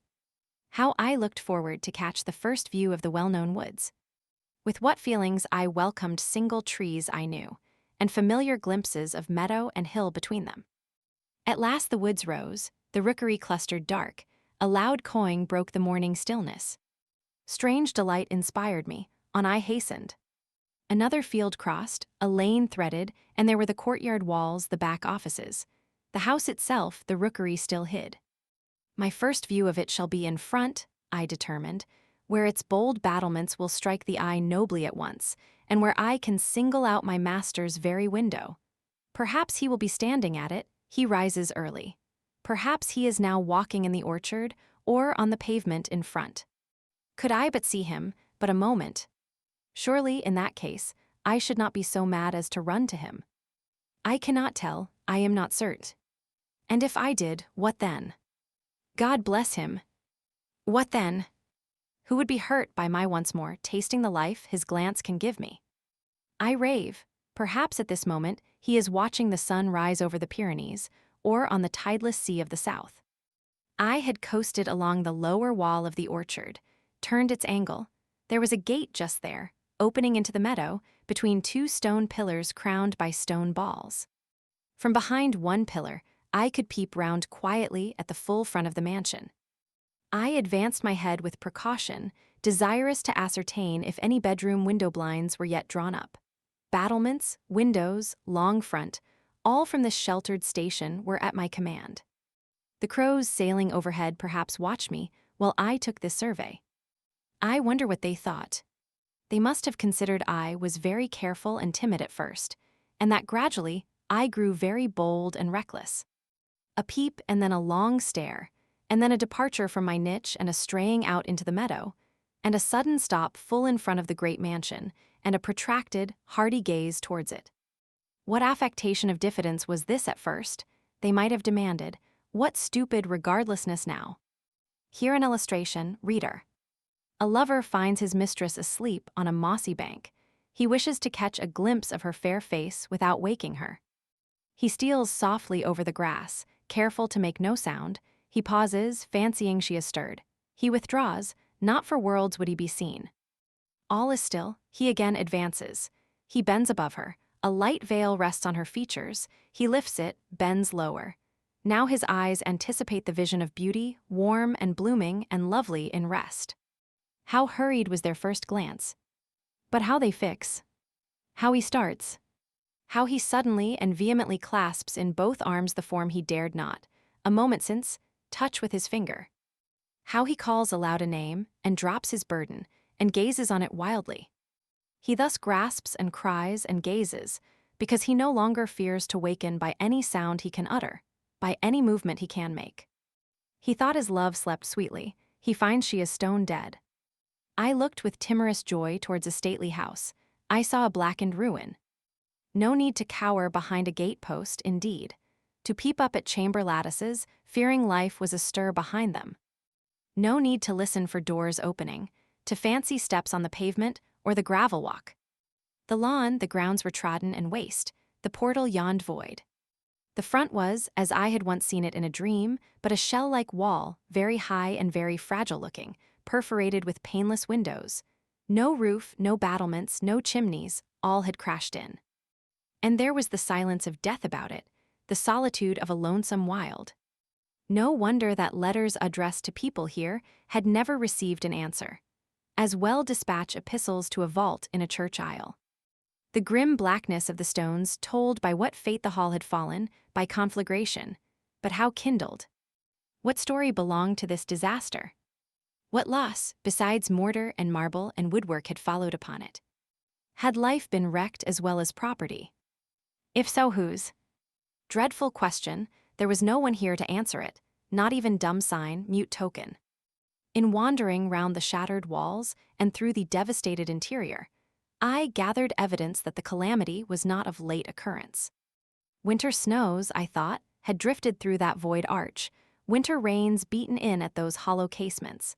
For, amidst the drenched piles of rubbish, spring had cherished vegetation.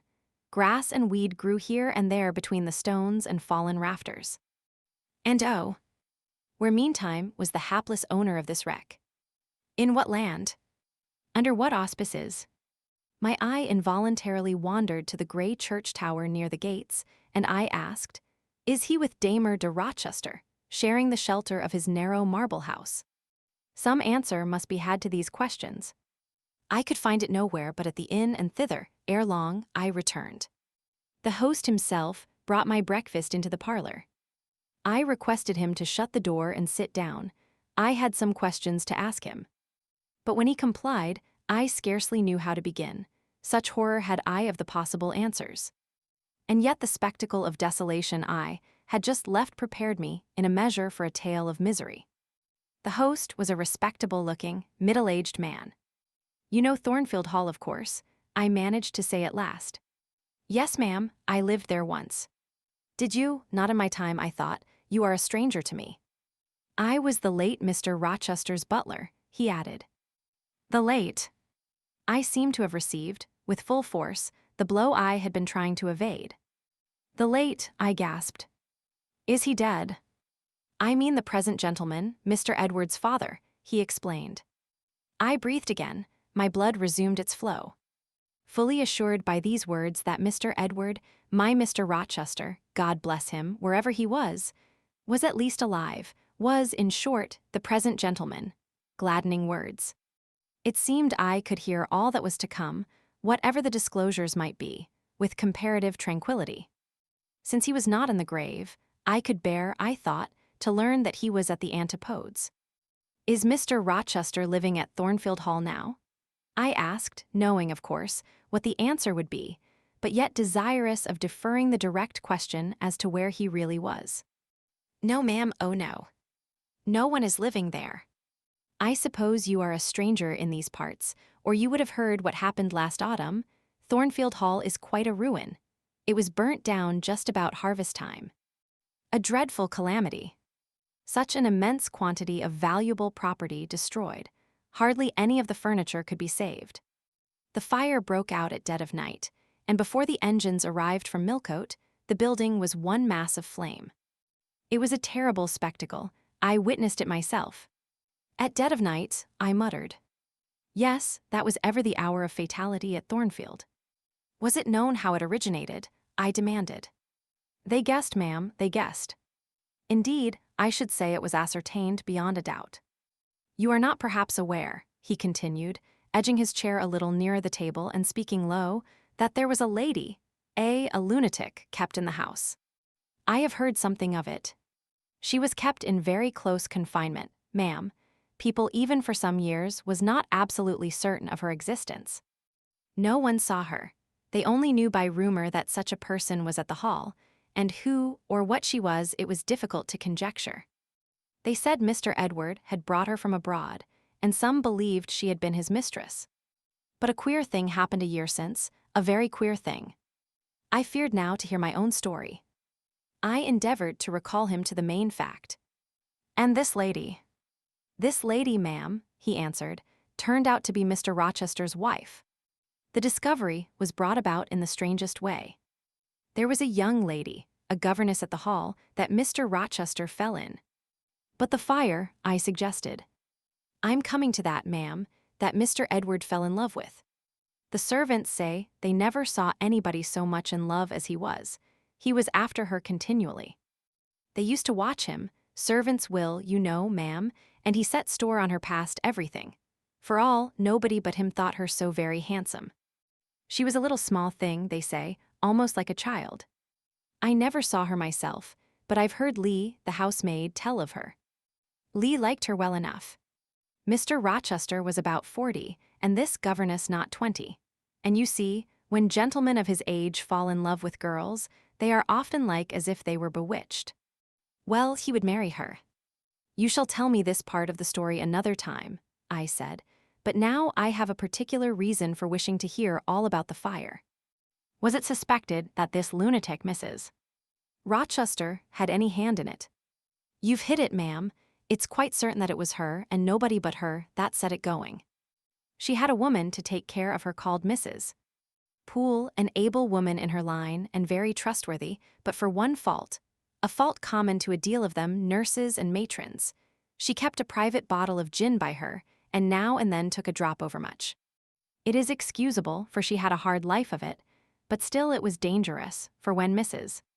Poole was fast asleep after the gin and water, the mad lady, who was as cunning as a witch, would take the keys out of her pocket, let herself out of her chamber, and go roaming about the house, doing any wild mischief that came into her head.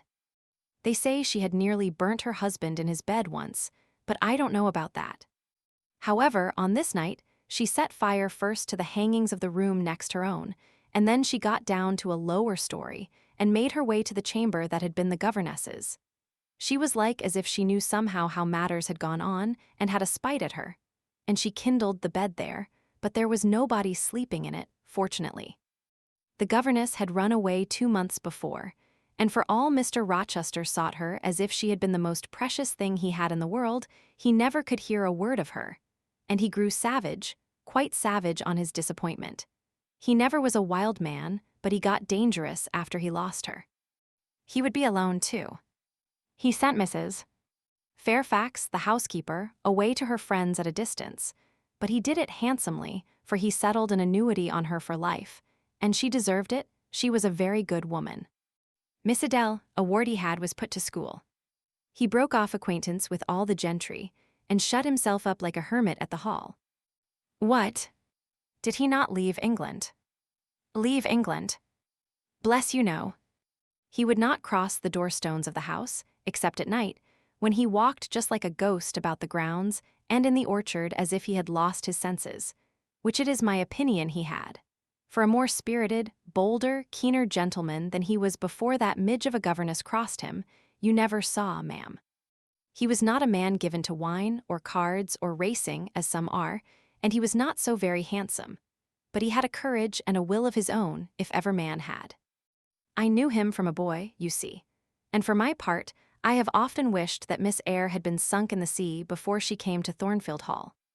Then Mr. Rochester was at home when the fire broke out. Yes, indeed was he, and he went up to the attics when all was burning above and below, and got the servants out of their beds and helped them down himself, and went back to get his mad wife out of her cell. And then they called out to him that she was on the roof, where she was standing, waving her arms above the battlements and shouting out till they could hear her a mile off. I saw her and heard her with my own eyes. She was a big woman and had long black hair. We could see it streaming against the flames as she stood. I witnessed, and several more witnessed, Mr. Rochester ascend through the skylight onto the roof. We heard him call Bertha. We saw him approach her. And then, ma'am, she yelled and gave a spring, and the next minute she lay smashed on the pavement. The next minute she lay smashed on the pavement. Dead. Dead. Aye, dead as the stones on which her brains and blood were scattered. Good God!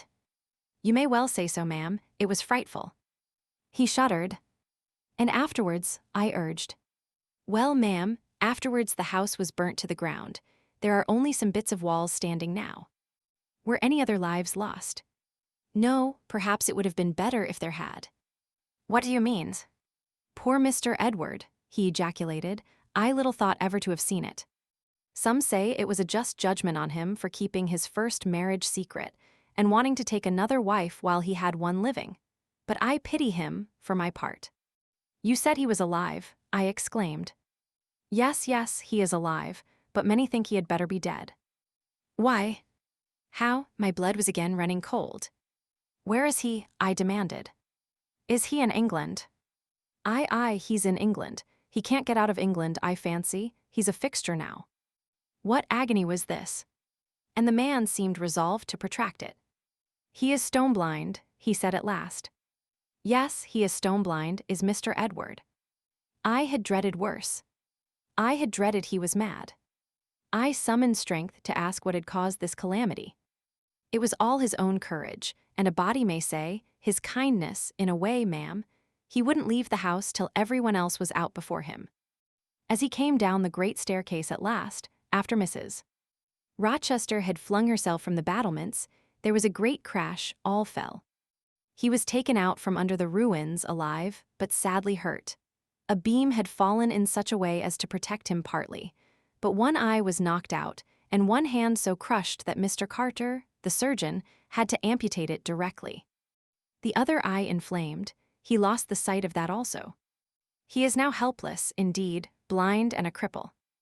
Where is he? Where does he now live? At Ferndean, a manor house on a farm he has, about 30 miles off, quite a desolate spot. Who is with him? Old John and his wife, he would have none else. He is quite broken down, they say. Have you any sort of conveyance? We have a chaise, ma'am, a very handsome chaise. Let it be got ready instantly. And if your postboy can drive me to Ferndean before dark this day, I'll pay both you and him twice the hire you usually demand. Chapter 37. The manor house of Ferndean was a building of considerable antiquity, moderate size, and no architectural pretensions, deep buried in a wood.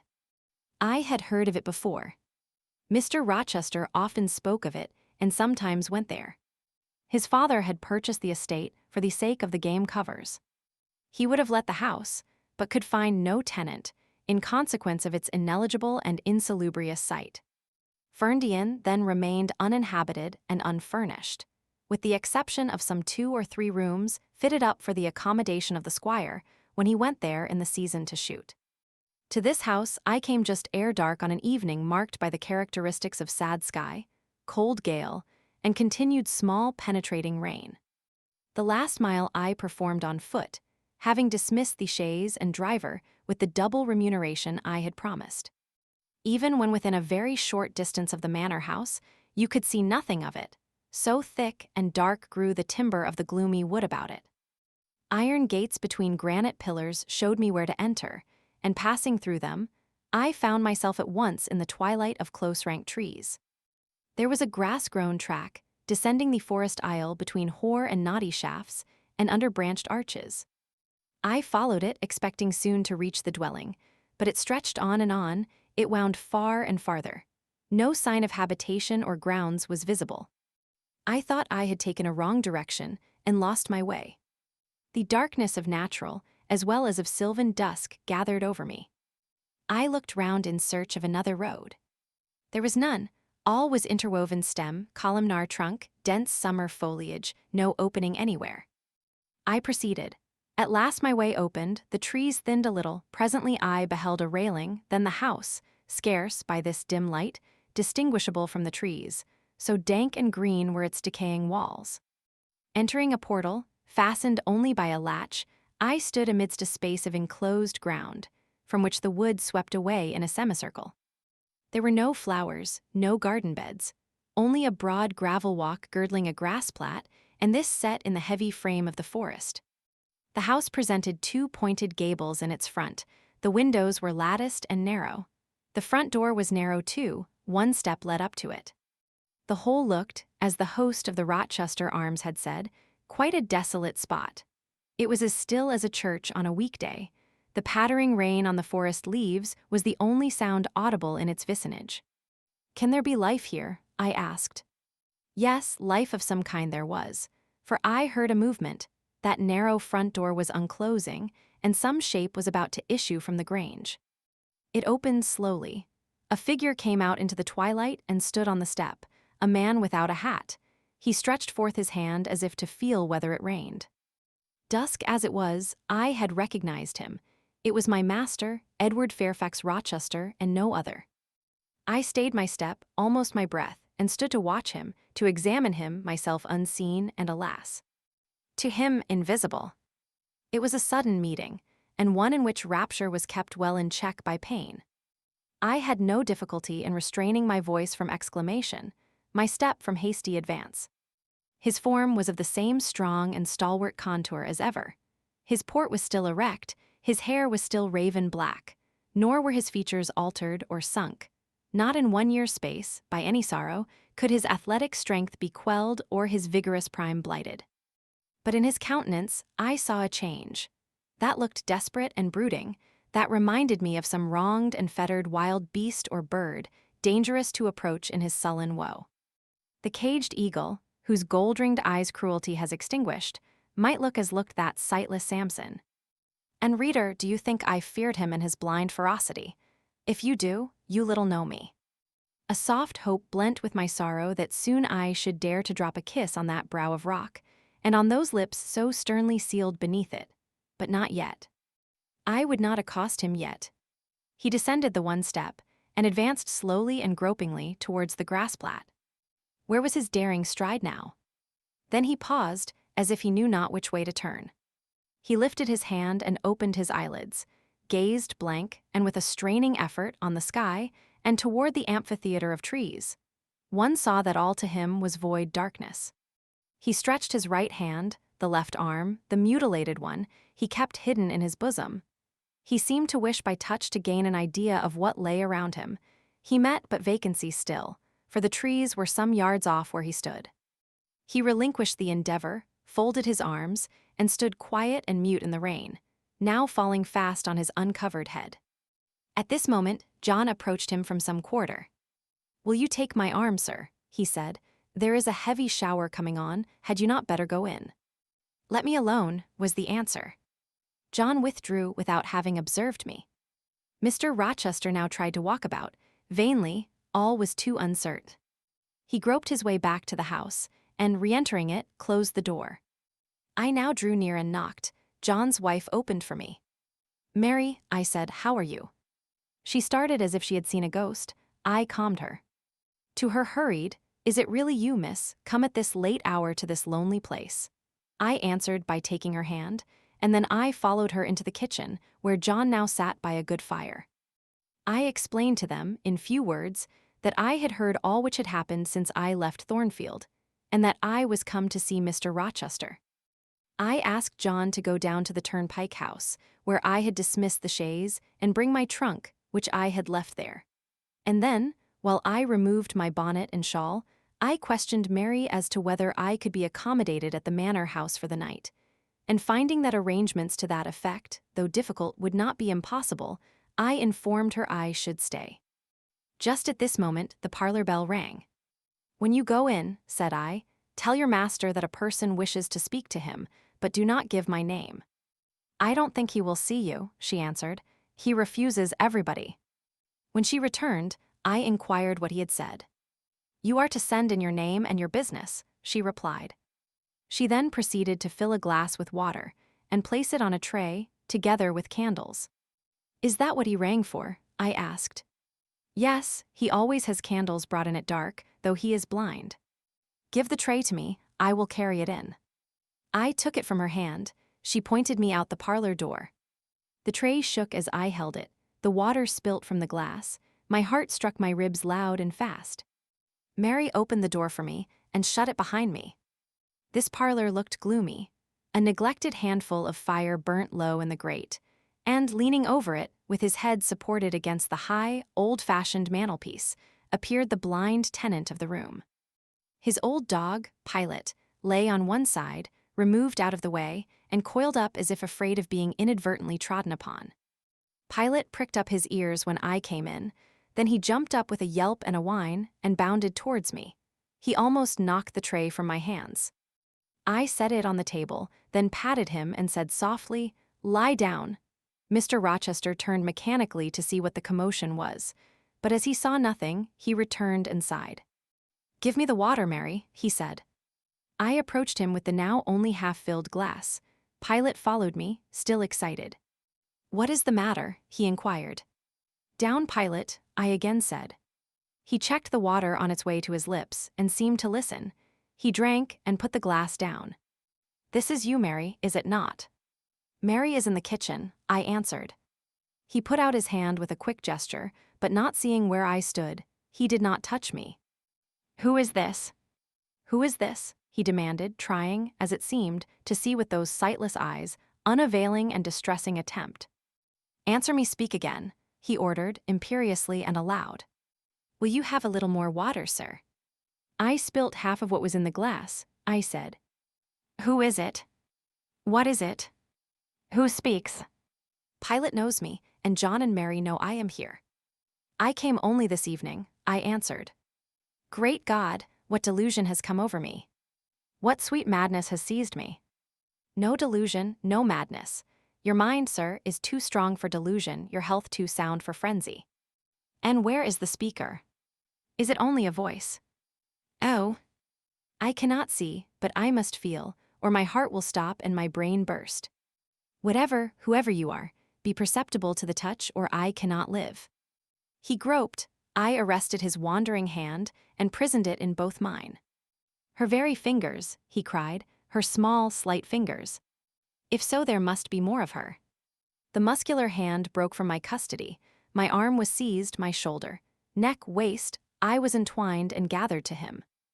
Is it Jane? What is it? This is her shape, this is her size. And this her voice, I added. She is all here, her heart too. God bless you, sir. I am glad to be so near you again. Jane Eyre was all he said. My dear master, I answered, I am Jane Eyre. I have found you out, I am come back to you. In truth, in the flesh. My living Jane. You touch me, sir, you hold me and fast enough. I am not cold like a corpse, nor vacant like air am I. My living darling. These are certainly her limbs and these her features, but I cannot be so blessed, after all my misery. It is a dream, such dreams as I have had at night when I have clasped her once more to my heart, as I do now, and kissed her as thus, and felt that she loved me, and trusted that she would not leave me. Which I never will, sir, from this day. Never will, says the vision. But I always woke and found it an empty mockery, and I was desolate and abandoned, my life dark, lonely, hopeless, my soul athirst and forbidden to drink, my heart famished and never to be fed. Gentle, soft dream, nestling in my arms now, you will fly too, as your sisters have all fled before you. But kiss me before you go, embrace me, Jane. There, sir, and there. I pressed my lips to his once brilliant and now rayless eyes. I swept his hair from his brow, and kissed that too. He suddenly seemed to arouse himself. The conviction of the reality of all this seized him. It is you, is it, Jane? You are come back to me then. I am. And you do not lie dead in some ditch under some stream. And you are not a pining outcast amongst strangers. No, sir. I am an independent woman now. Independent? What do you mean, Jane? My uncle in Madeira is dead, and he left me £5,000. Ah. This is practical, this is real, he cried. I should never dream that. Besides, there is that peculiar voice of hers, so animating and piquant as well as soft. It cheers my withered heart, it puts life into it. What, Janet? Are you an independent woman? A rich woman? Quite rich, sir. If you won't let me live with you, I can build a house of my own close up to your door, and you may come and sit in my parlor when you want company of an evening. But as you are rich, Jane, you have now, no doubt, friends who will look after you, and not suffer you to devote yourself to a blind lamb-eater like me. I told you I am independent, sir, as well as rich. I am my own mistress. And you will stay with me. Certainly, unless you object. I will be your neighbor, your nurse, your housekeeper. I find you lonely. I will be your companion, to read to you, to walk with you, to sit with you, to wait on you, to be eyes and hands to you. Cease to look so melancholy, my dear master.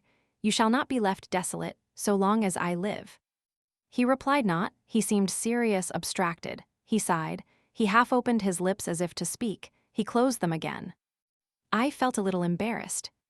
Perhaps I had too rashly overleaped conventionalities, and he, like St. John, saw impropriety in my inconsiderateness. I had indeed made my proposal from the idea that he wished and would ask me to be his wife. An expectation, not the less certain because unexpressed, had buoyed me up, that he would claim me at once as his own. But no hint to that effect escaping him and his countenance becoming more overcast, I suddenly remembered that I might have been all wrong and was perhaps playing the fool unwittingly. And I began gently to withdraw myself from his arms, but he eagerly snatched me closer. "No, no, Jane, you must not go. No, I have touched you, heard you, felt the comfort of your presence, the sweetness of your consolation. I cannot give up these joys. I have little left in myself, I must have you. The world may laugh, may call me absurd, selfish, but it does not signify. My very soul demands you. It will be satisfied, or it will take deadly vengeance on its frame. Well, sir, I will stay with you. I have said so. Yes, but you understand one thing by staying with me, and I understand another. You, perhaps, could make up your mind to be about my hand and chair, to wait on me as a kind little nurse. For you have an affectionate heart and a generous spirit, which prompt you to make sacrifices for those you pity, and that ought to suffice for me, no doubt. I suppose I should now entertain none but fatherly feelings for you. Do you think so? Come, tell me. I will think what you like, sir. I am content to be only your nurse if you think it better. But you cannot always be my nurse, Janet. You are young, you must marry one day. I don't care about being married. You should care, Janet. If I were what I once was, I would try to make you care, but a sightless block. He relapsed again into gloom. I, on the contrary, became more cheerful and took fresh courage. These last words gave me an insight as to where the difficulty lay, and as it was no difficulty with me, I felt quite relieved from my previous embarrassment. I resumed a livelier vein of conversation. "It is time someone undertook to rehumanize you," said I, parting his thick and long uncut locks. "For I see you are being metamorphosed into a lion or something of that sort. You have a faux air of Nebuchadnezzar in the fields about you, that is certain. Your hair reminds me of eagle's feathers. Whether your nails are grown like birds, claws or not, I have not yet noticed. On this arm, I have neither hand nor nails," he said, drawing the mutilated limb from his breast and showing it to me. "It is a mere stump, a ghastly sight. Don't you think so, Jane? It is a pity to see it, and a pity to see your eyes and the scar of fire on your forehead. And the worst of it is, one is in danger of loving you too well for all this, and making too much of you. I thought you would be revolted, Jane, when you saw my arm and my cicatrized visage." "Did you?" "Don't tell me so, lest I should say something disparaging to your judgment. Now let me leave you an instant to make a better fire, and have the hearth swept up. Can you tell when there is a good fire?" "Yes, with the right eye I see a glow, a ruddy haze." "And you see the candles?" "Very dimly, each is a luminous cloud." "Can you see me?" "No, my fairy, but I am only too thankful to hear and feel you." "When do you take supper?" "I never take supper. But you shall have some tonight." "I am hungry, so are you, I dare say, only you forget." Summoning Mary, I soon had the room in more cheerful order. I prepared him, likewise, a comfortable repast. My spirits were excited, and with pleasure and ease I talked to him during supper and for a long time after. There was no harassing restraint, no repressing of glee and vivacity with him, for with him I was at perfect ease because I knew I suited him. All I said or did seemed either to console or revive him. Delightful consciousness. It brought to life and light my whole nature.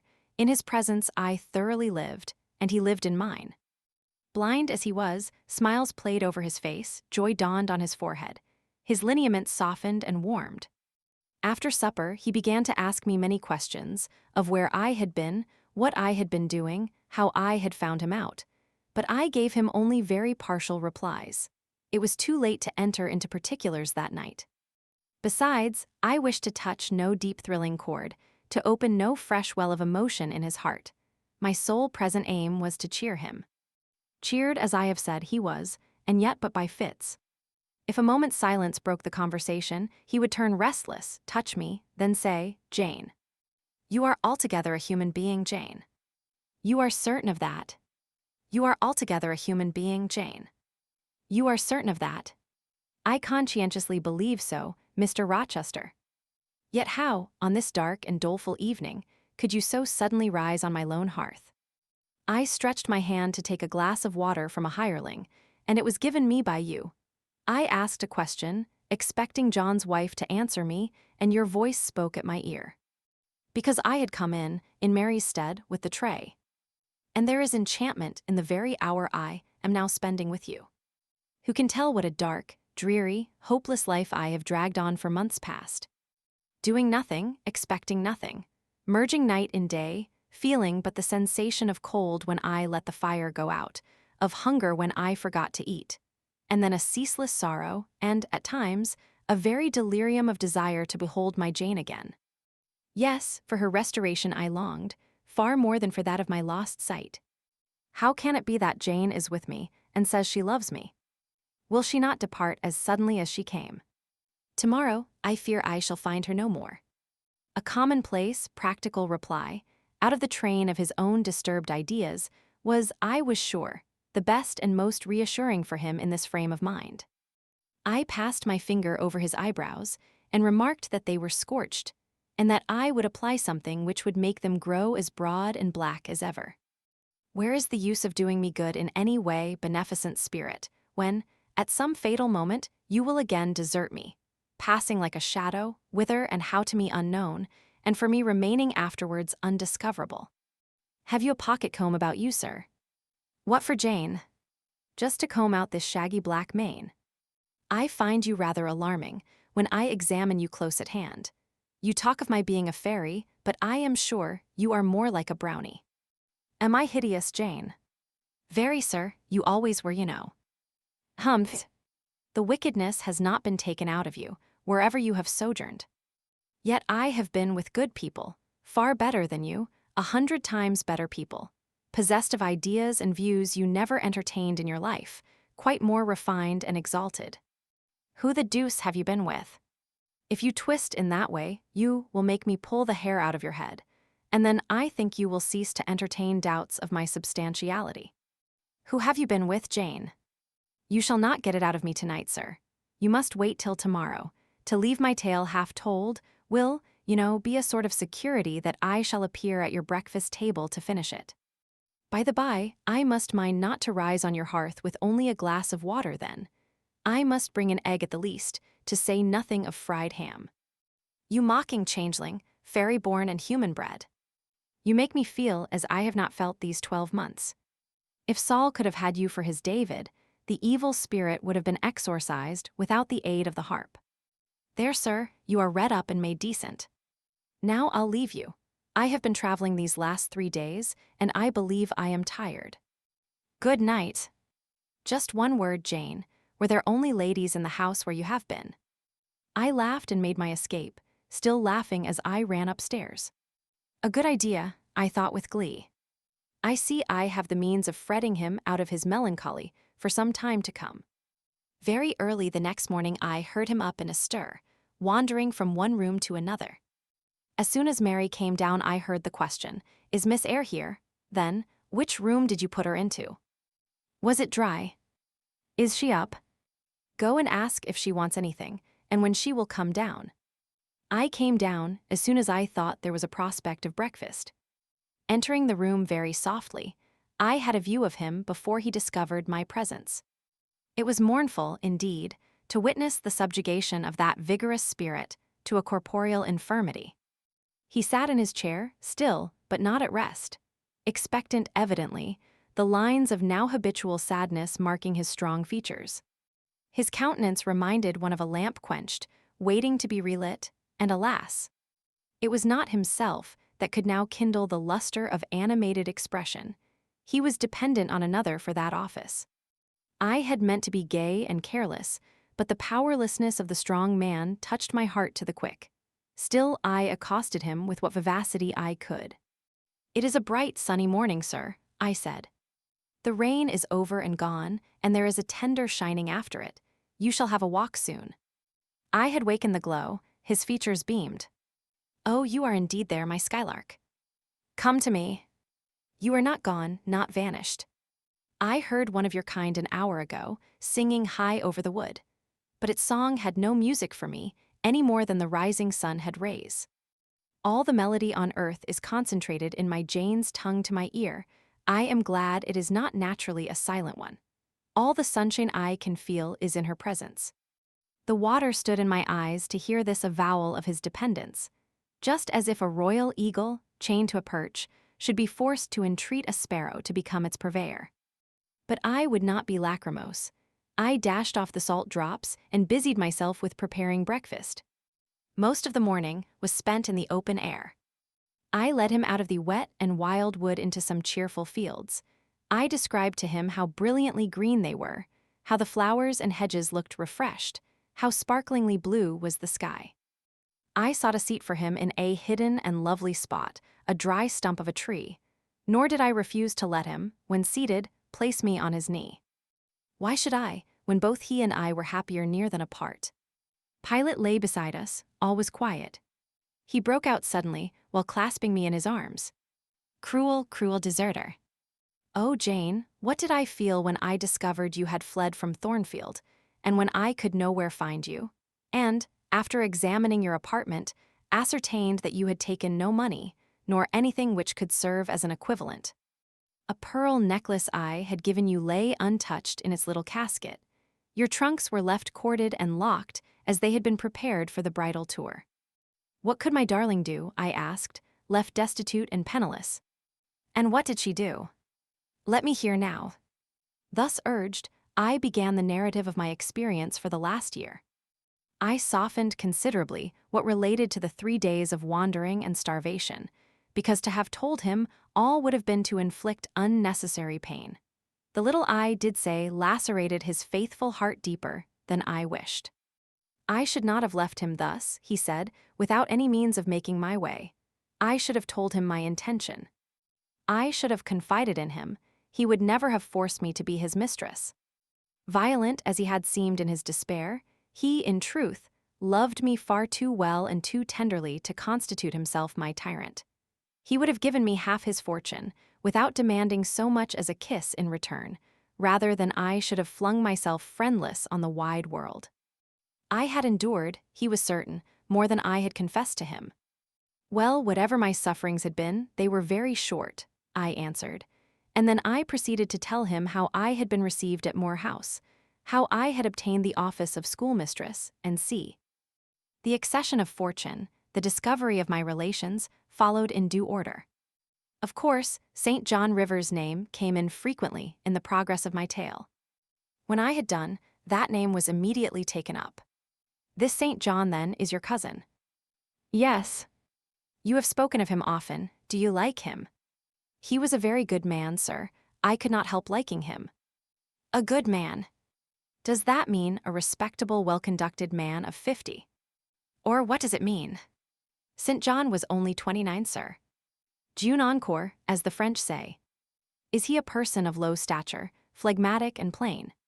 A person whose goodness consists rather in his guiltlessness of vice than in his prowess in virtue. He is untiringly active. Great and exalted deeds are what he lives to perform. But his brain, that is probably rather soft. He means well, but you shrug your shoulders to hear him talk. He talks little, sir. What he does say is ever to the point. His brain is first-rate. I should think not impressible, but vigorous. Is he an able man, then? Truly able.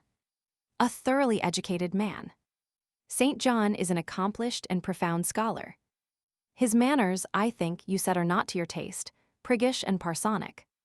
I never mentioned his manners, but unless I had a very bad taste, they must suit it. They are polished, calm, and gentlemanlike. His appearance, I forget what description you gave of his appearance. A sort of raw curate, half strangled with his white neckcloth and stilted up on his thick-soled highlows, St. John dresses well. He is a handsome man, tall, fair, with blue eyes and a Grecian profile. Aside, damn him, to me, did you like him, Jane?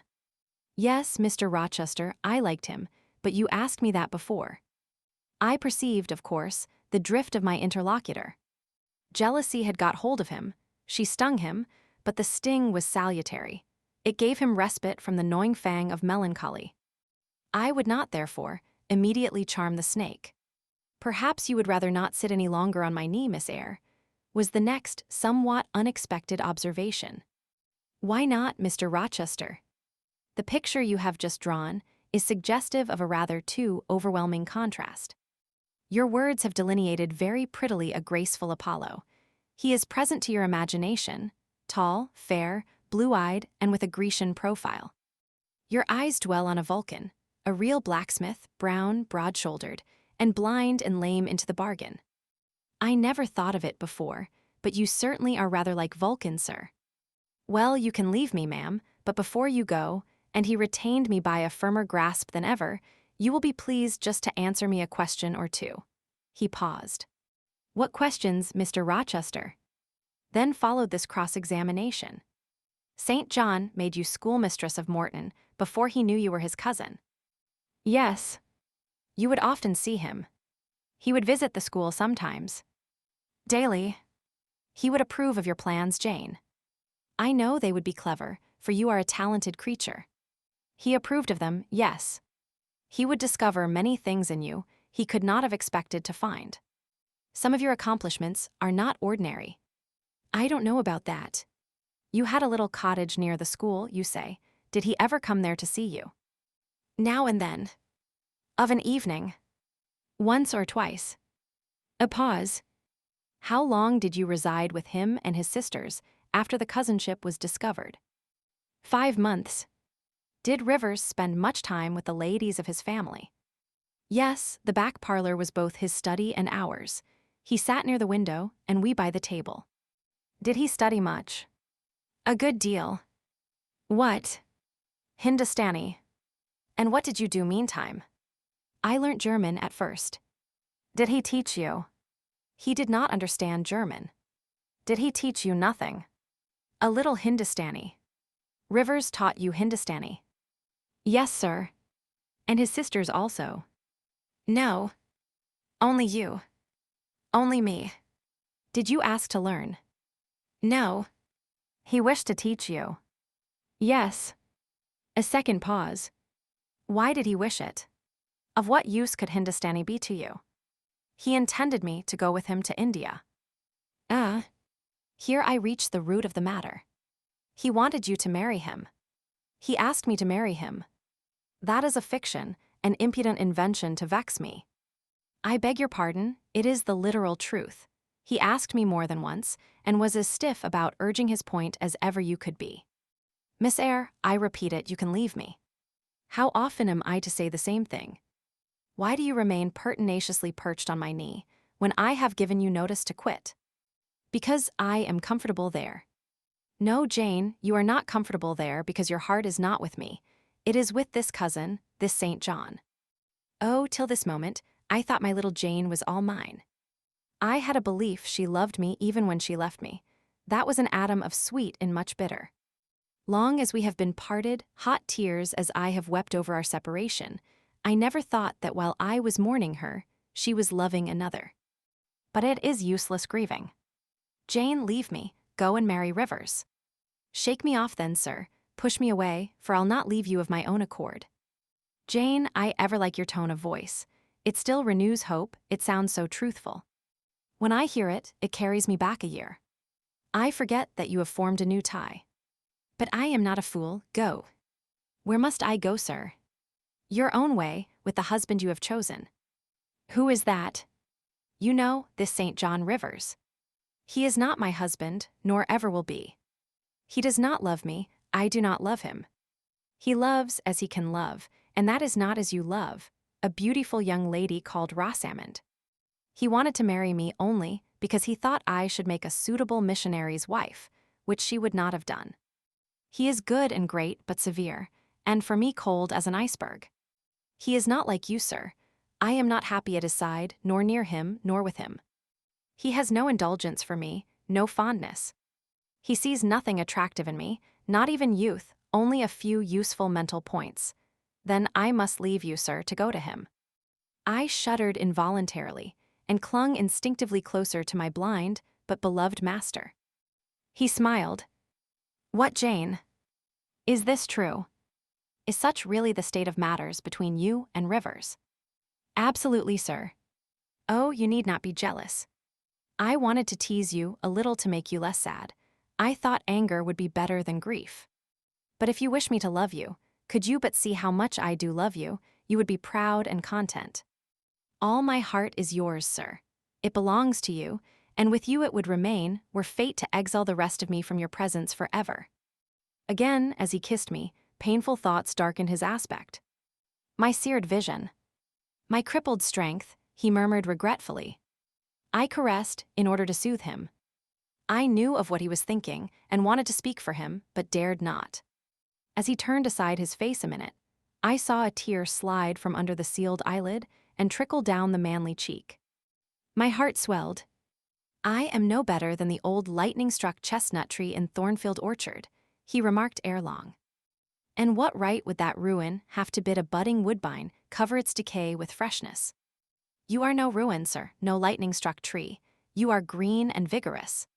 Plants will grow about your roots, whether you ask them or not, because they take delight in your bountiful shadow, and as they grow they will lean towards you and wind round you, because your strength offers them so safe a prop. Again he smiled. I gave him comfort. You speak of friends, Jane, he asked. Yes, of friends, I answered rather hesitatingly, for I knew I meant more than friends, but could not tell what other word to employ. He helped me. Jane. But I want a wife. Do you, sir? Yes, is it news to you? Of course, you said nothing about it before. Is it unwelcome news? That depends on circumstances, sir, on your choice. Which you shall make for me, Jane. I will abide by your decision. Choose then, sir, her who loves you best. I will at least choose her I love best. Jane, will you marry me? Yes, sir. A poor blind man, whom you will have to lead about by the hand. Yes, sir. A crippled man, 20 years older than you, whom you will have to wait on. Yes, sir. Truly, Jane. Most truly, sir. Oh, my darling. God bless you and reward you.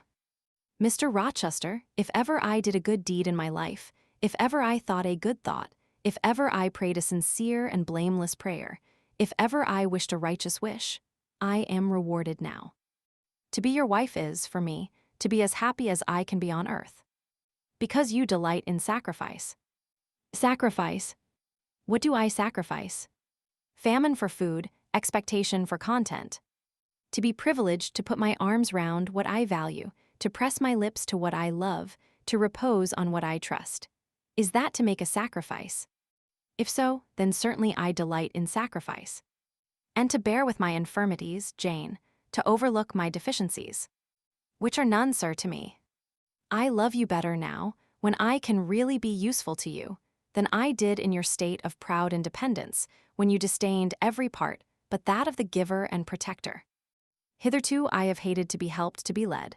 Henceforth, I feel I shall hate it no more. I did not like to put my hand into a hireling, but it is pleasant to feel it circled by Jane's little fingers. I preferred utter loneliness to the constant attendance of servants, but Jane's soft ministry will be a perpetual joy. Jane suits me, do I suit her? To the finest fiber of my nature, sir. The case being so, we have nothing in the world to wait for. We must be married instantly. He looked and spoke with eagerness. His old impetuosity was rising. We must become one flesh without any delay, Jane. There is but the license to get, then we marry. Mr. Rochester, I have just discovered the sun is far declined from its meridian, and Pilot is actually gone home to his dinner. Let me look at your watch. Fasten it into your girdle, Janet, and keep it henceforward. I have no use for it. It is nearly 4 o'clock in the afternoon, sir. Don't you feel hungry? The 3rd day from this must be our wedding day, Jane. Never mind fine clothes and jewels now, all that is not worth a fillip. The sun has dried up all the raindrops, sir. The breeze is still, it is quite hot. Do you know, Jane, I have your little pearl necklace at this moment fastened round my bronze scrag under my cravat. I have worn it since the day I lost my only treasure, as a memento of her. We will go home through the wood. That will be the shadiest way. He pursued his own thoughts without heeding me. Jane, you think me, I dare say, an irreligious dog, but my heart swells with gratitude to the beneficent God of this earth just now. He sees not as man sees, but far clearer, judges not as man judges, but far more wisely. I did wrong. I would have sullied my innocent flower, breathed guilt on its purity. The Omnipotent snatched it from me. I, in my stiff-necked rebellion, almost cursed the dispensation. Instead of bending to the decree, I defied it. Divine justice pursued its course. Disasters came thick on me. I was forced to pass through the valley of the shadow of death. His chastisements are mighty, and one smote me which has humbled me forever. You know I was proud of my strength, but what is it now, when I must give it over to foreign guidance, as a child does its weakness? Of late, Jane, only of late, I began to see and acknowledge the hand of God in my doom. I began to experience remorse, repentance, the wish for reconcilement to my Maker. I began sometimes to pray. Very brief prayers they were, but very sincere. Some days since, nay, I can number them 4, it was last Monday night, a singular mood came over me, one in which grief replaced frenzy, sorrow, sullenness. I had long had the impression that since I could nowhere find you, you must be dead.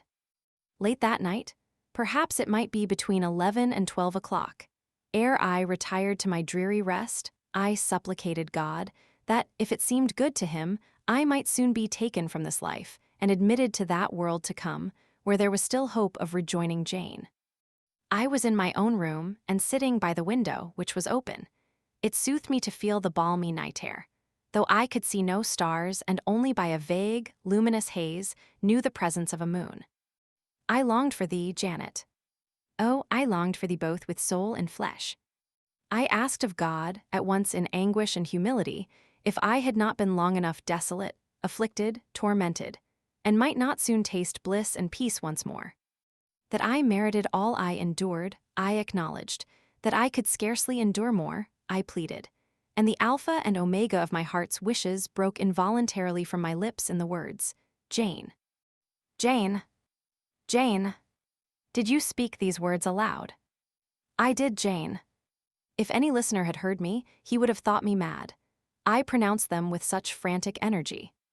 And it was last Monday night, somewhere near midnight. Yes, but the time is of no consequence. What followed is the strange point. You will think me superstitious, some superstition I have in my blood and always had. Nevertheless, this is true at least it is that I heard what I now relate. As I exclaimed, Jane. Jane. Jane, a voice, I cannot tell whence the voice came, but I know whose voice it was, replied, I am coming, wait for me. And a moment after went whispering on the wind the words, where are you? I'll tell you, if I can, the idea, the picture these words open to my mind. Yet it is difficult to express what I want to express. Ferndean is buried, as you see, in a heavy wood, where sound falls dull and dies unreverberating. Where are you? Seemed spoken amongst mountains, for I heard a hill-sent echo repeat the words. Cooler and fresher at the moment, the gale seemed to visit my brow. I could have deemed that in some wild, lone scene, I and Jane were meeting. In spirit, I believe we must have met. You no doubt were, at that hour, in unconscious sleep, Jane. Perhaps your soul wandered from its cell to comfort mine, for those were your accents. As certain as I live, they were yours. Reader, it was on Monday night, near midnight, that I too had received the mysterious summons. Those were the very words by which I replied to it. I listened to Mr. Rochester's narrative, but made no disclosure in return. The coincidence struck me as too awful and inexplicable to be communicated or discussed. If I told anything, my tale would be such as must necessarily make a profound impression on the mind of my hearer. And that mind, yet from its sufferings too prone to gloom, needed not the deeper shade of the supernatural. I kept these things then, and pondered them in my heart. You cannot now wonder, continued my master, That when you rose upon me so unexpectedly last night, I had difficulty in believing you any other than a mere voice and vision, something that would melt to silence and annihilation, as the midnight whisper and mountain echo had melted before. Now I thank God. I know it to be otherwise. Yes, I thank God. He put me off his knee, rose, and reverently lifting his hat from his brow, and bending his sightless eyes to the earth, he stood in mute devotion. Only the last words of the worship were audible. I thank my Maker that, in the midst of judgment, he has remembered mercy. I humbly entreat my Redeemer to give me strength to lead henceforth a purer life than I have done hitherto. Then he stretched his hand out to be led. I took that dear hand, held it a moment to my lips, then let it pass round my shoulder. Being so much lower of stature than he, I served both for his prop and guide. We entered the wood and wended homeward. Chapter 38, Conclusion. Reader, I married him. A quiet wedding we had. He and I, the parson and clerk, were alone present. When we got back from church, I went into the kitchen of the manor house, where Mary was cooking the dinner and John cleaning the knives, and I said, "Mary, I have been married to Mr. Rochester this morning." The housekeeper and her husband were both of that decent, phlegmatic order of people, to whom one may at any time safely communicate a remarkable piece of news without incurring the danger of having one's ears pierced by some shrill ejaculation, and subsequently stunned by a torrent of wordy wonderment. Mary did look up, and she did stare at me. The ladle with which she was basting a pair of chickens roasting at the fire did for some 3 minutes hang suspended in air, and for the same space of time John's knives also had rest from the polishing process. But Mary, bending again over the roast, said only, "Have you, miss?" "Well, for sure." A short time after she pursued, "I seed you go out with the master, but I didn't know you were gone to church to be wed," and she basted away. John, when I turned to him, was grinning from ear to ear. "I telled Mary how it would be," he said.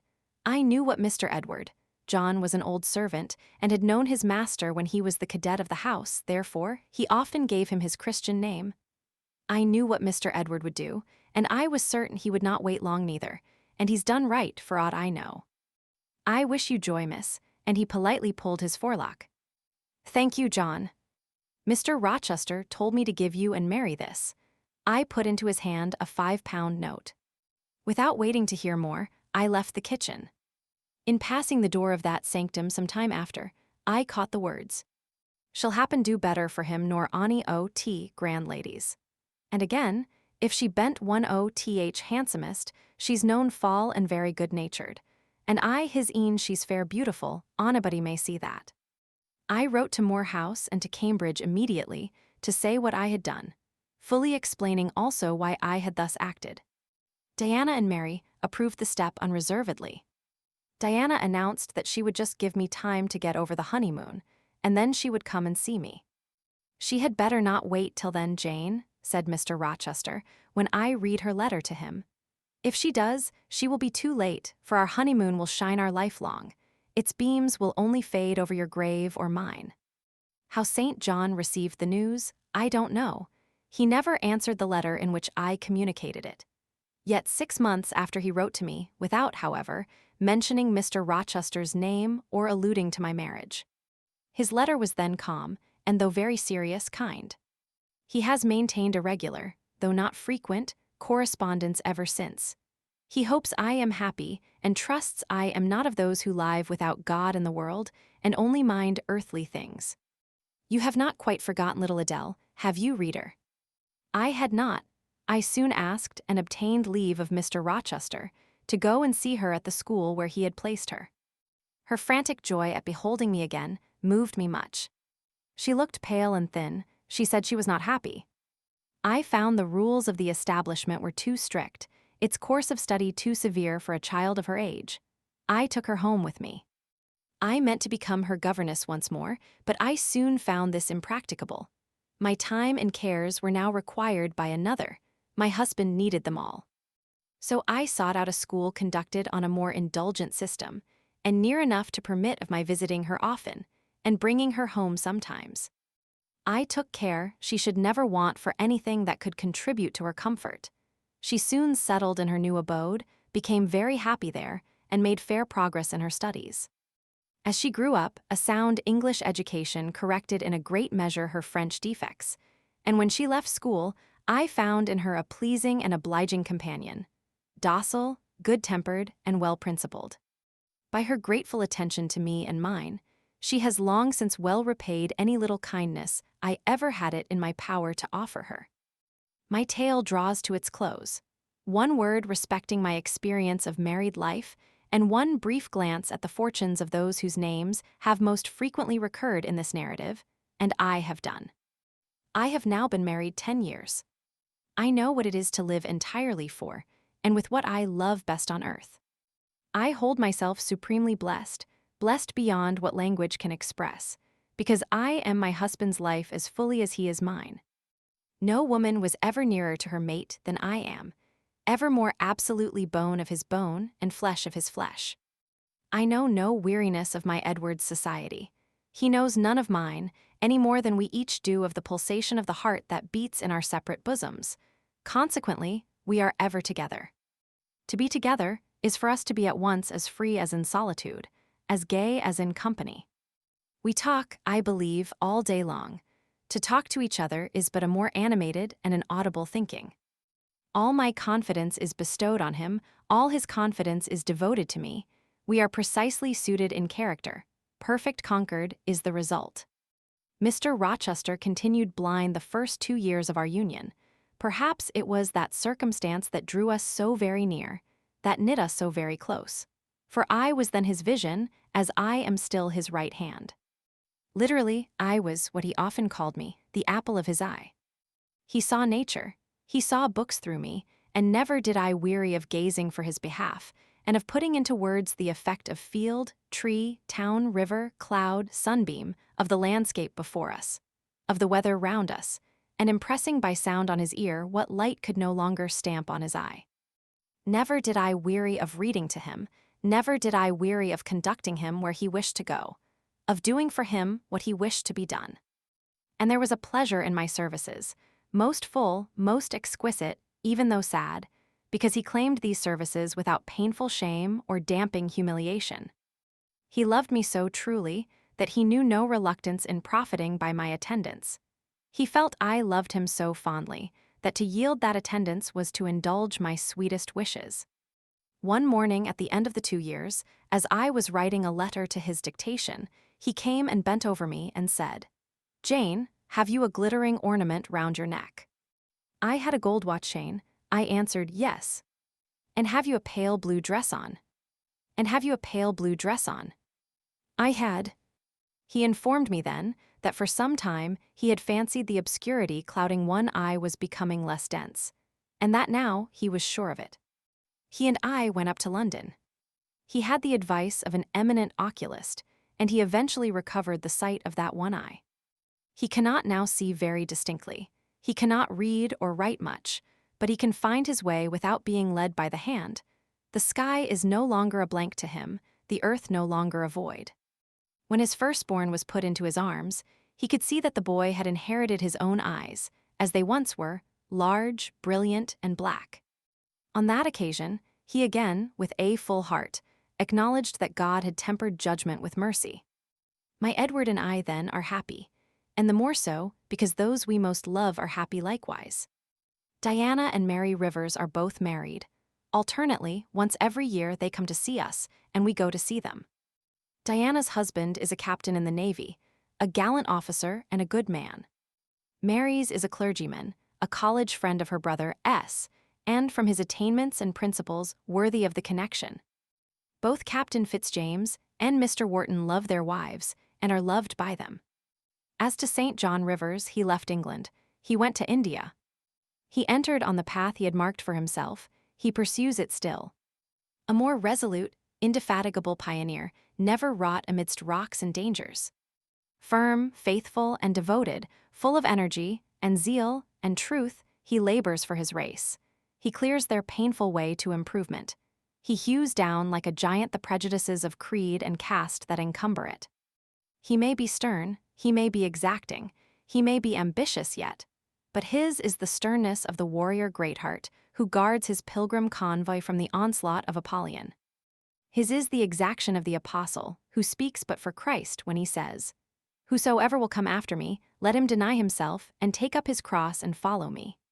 His is the ambition of the high master spirit, which aims to fill a place in the first rank of those who are redeemed from the earth, who stand without fault before the throne of God, who share the last mighty victories of the Lamb, who are called and chosen and faithful.